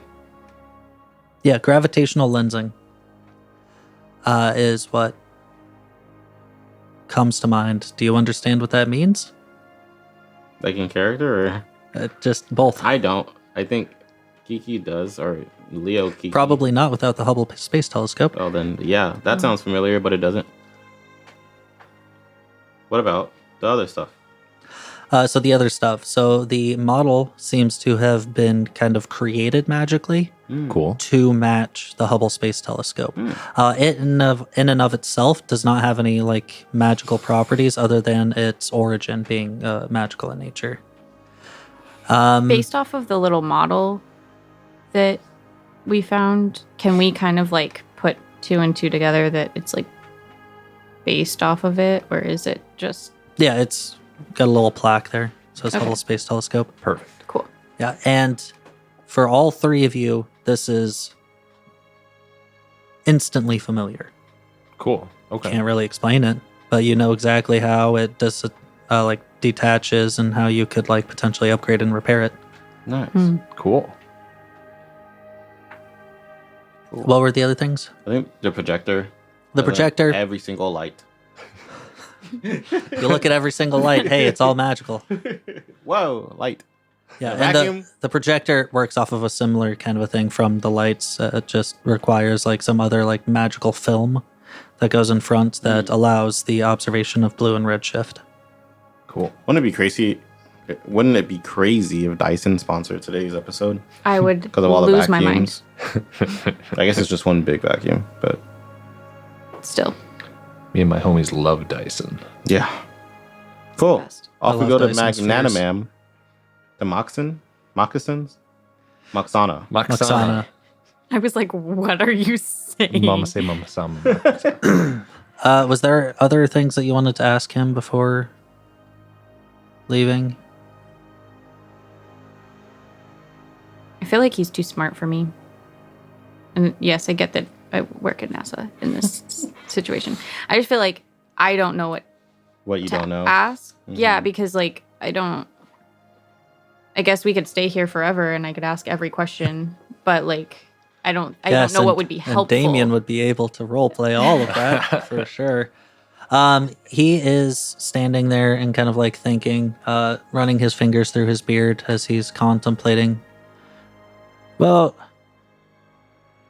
there was some strange character, this elven figure who seemed to, if I recall correctly, he might have. I know he met with Eric, but he might have met with the other 3 researchers that have disappeared. But I did not recognize the fellow at all. That seems sus. Mhm. Can you give us a quick description? Well, taller, lithe individual, but didn't seem to be dressed as the researcher that they were saying that they are. I mean, most researchers have, Government funding. government funding, of course. Well, longer robes for the most part, but yeah, All that taxpayer gold. they were more dressed as many of the laborers do. And of course, nothing wrong with that, whatever makes you more comfortable, but it was just a little bit odd. Yeah. Though I'm suspicious of this individual, but I wouldn't say necessarily that I know for a fact that they are behind disappearances. I mean, after all, researchers from all of the other 4 cities also come here to discuss various things, just as our researchers go there. Yes. Did he say which city he was from? I was not the one who directly interacted with him. I just I did see him enter this office and leave after a little bit of time. Would your secretary know by chance? Possibly, yes. Might have a little bit more information. I think on our way out, we should just ask if he got that. Because, like, I assume that before he just lets people in, he... Oh no, he didn't ask us that much. Yeah, but we gave him a letter. True. But he looks like her. Does he? He just is an elf. But he's also tall and lithe. Yeah, that's Those an were the elf. same adjectives. You know, if I remember correctly, it was actually a little bit strange. I mean, it's simply rumor, and I more care about fact. Yes. But there was a rumor, at least, of this individual who did not use portals. He simply walked Oh. from one city to the next. Based. He could have ran there. I suppose he could have ran there.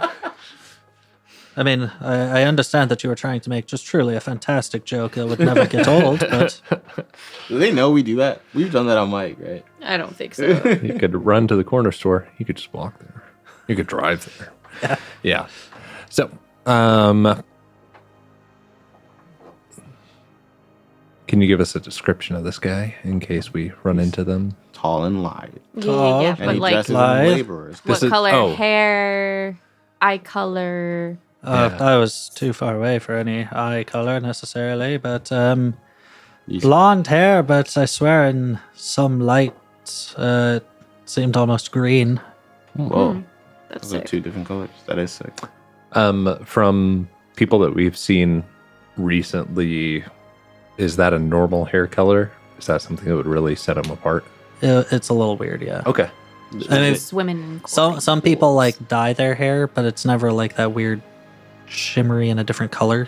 Okay. You know, Cool. So we'll be able to identify this guy. Mm-hmm. Let's go get him. Okay. Let the light hit your hair from a slightly different angle.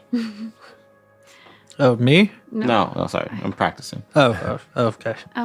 All right. Well, thank you. Mr. What may I ask? What exactly is your plan We're going to go to Moxana. to Moxana? Mm-hmm. Yeah. Oh, perhaps I can help a little bit. Now, I do recognize this device, but you see, I don't use it quite that often, but it does use gravitational lensing. If you're at all familiar with that one, I'm sure I'll be able to describe it perfectly, as I am quite well versed in gravitational lensing. More or less, we are able to use this and the way that gravity affects light has to bend around things, but we can use this to see not just distant stars past various gravitational anomalies, but also within our own planet.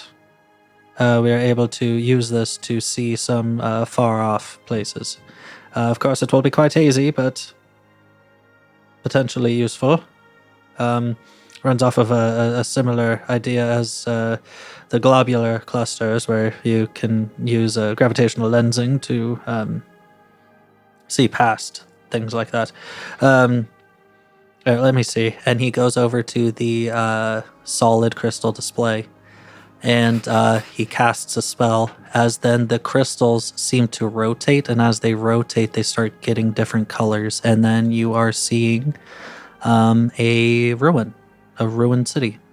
Cool. Yes, this would be the location of Moxana. Let's see here. Perhaps I can zoom in just a little bit more, and he starts like waving his hands kind of back and forth. You're able to see most of the city is ruined to the point that these buildings are like unusable.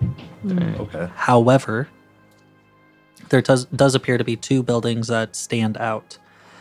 There is a large tower that seems to have like a bunch of like dirt mounded up to the very top of this tower, just on one side. Okay. And then you are seeing this other half collapsed building that gives you the feeling of like a library.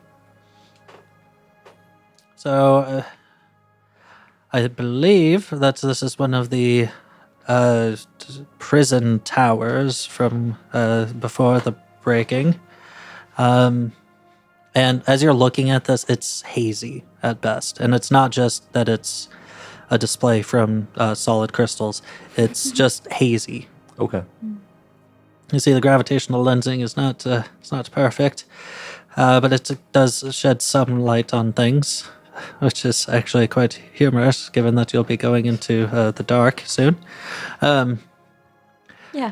Let's check out this let's check out this other building. Oh, yes. This is the old library. I'm sure the books there, though, have crumbled into nothing more than dust. But perhaps in one of these two locations, it could house the Hubble. It is about the size of, what do you all call it on Earth? A large van? No, bus, I believe might be the nomenclature. Yeah, if that is familiar at all to you. It is. We are actually quite fond of public transportation. Oh, really? It's true, yes. Yes. Would you perhaps have a power tag called public transportation? Plus one to our rolls. Let's split the party. Yes, I do hope that might help in your investigation. Incredibly Thank so. you. Oh, you know what? And he reaches into some of his robes, kind of like patting around. Oh, damn it, where did I put it? Oh, here. And he brings out this rather small, kind of greenish lens. This should allow you to have a similar functionality to this gravitational lensing device. However, its magics will only hold for a single use. So use it wisely, I suppose. Here to whoever wants it. I'll take it. Well, thank you. We better get going. Yes, good luck on your endeavor, and please bring the researchers back. It's, We'll it's do quite our best. lonely in the library. Aw. He is by no means the only researcher here. Oh. There's like a few other ones, but He probably doesn't like him. Yeah. That's fine. You don't have to like everybody you work The rest of them bully him. No. with. Oh, Yeah. I hope not. That's why he wants his friends back. Yeah, but he's the lead researcher. Yeah, Yeah. now. Dude, Oh. It's lonely at the top. true. And no one respects him because he's only the lead because the actual leads have been taken away. Yeah, I So don't it's know like if that's true. he's in a billet that he doesn't necessarily feel like he can live up to. no, he's Oh. absolutely the head researcher. It's Oh. just that We'll never know for sure. his name tag says head researcher. I'm the top. No one gets higher than me. Like Since like 4,000 years ago. since pre-breaking. Okay. Then we Yeah, leave. we're. Cool. On our way to Moxana. Yeah. Okay. Yep. Mm-hmm.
Okay, sorry. I just really have to say this. Upstairs, moments ago, while Wesley was up there, she was commenting on what she was drawing. She was like, "No, you guys have to draw stuff too." And I was like, "No, you need to draw. We're not going to draw with you right now." And she was like, "Oh, but I can only draw dead love things." He goes, "Dead love things?" She goes, "Yeah." What? And then she turns around at some point and he goes, and I'm like, Oh, that's creepy. yeah, it was Yeah. wild. But nah, she's lawful good for sure. Yeah, but now, but she drew some more, and then she was like, "Look, I drew love things, and they're not dead." And I'm like, "Good job, Wow. Good sweetheart." job. Sick. Love that. That is terrifying. Oh, yeah. Yeah, the world is cooked when she reaches adulthood. I mean, When she gets to her supervillain era, Yep. I yeah. just hope I'm pre-dead by then. Or that we're at least like, Not you on know, the radar. yeah. that we're like, On the don't kill chill list. with her. Yeah. Yeah. Living in a bunker somewhere. remember how nice I am to you? She'll kill me Okay. quick. She's like, remember that time you didn't want to draw even though I asked you 27 times? And then I'm cooked. Yep. Blinked out of existence. Yeah. Like a Lego. Dice. You need to grab dice.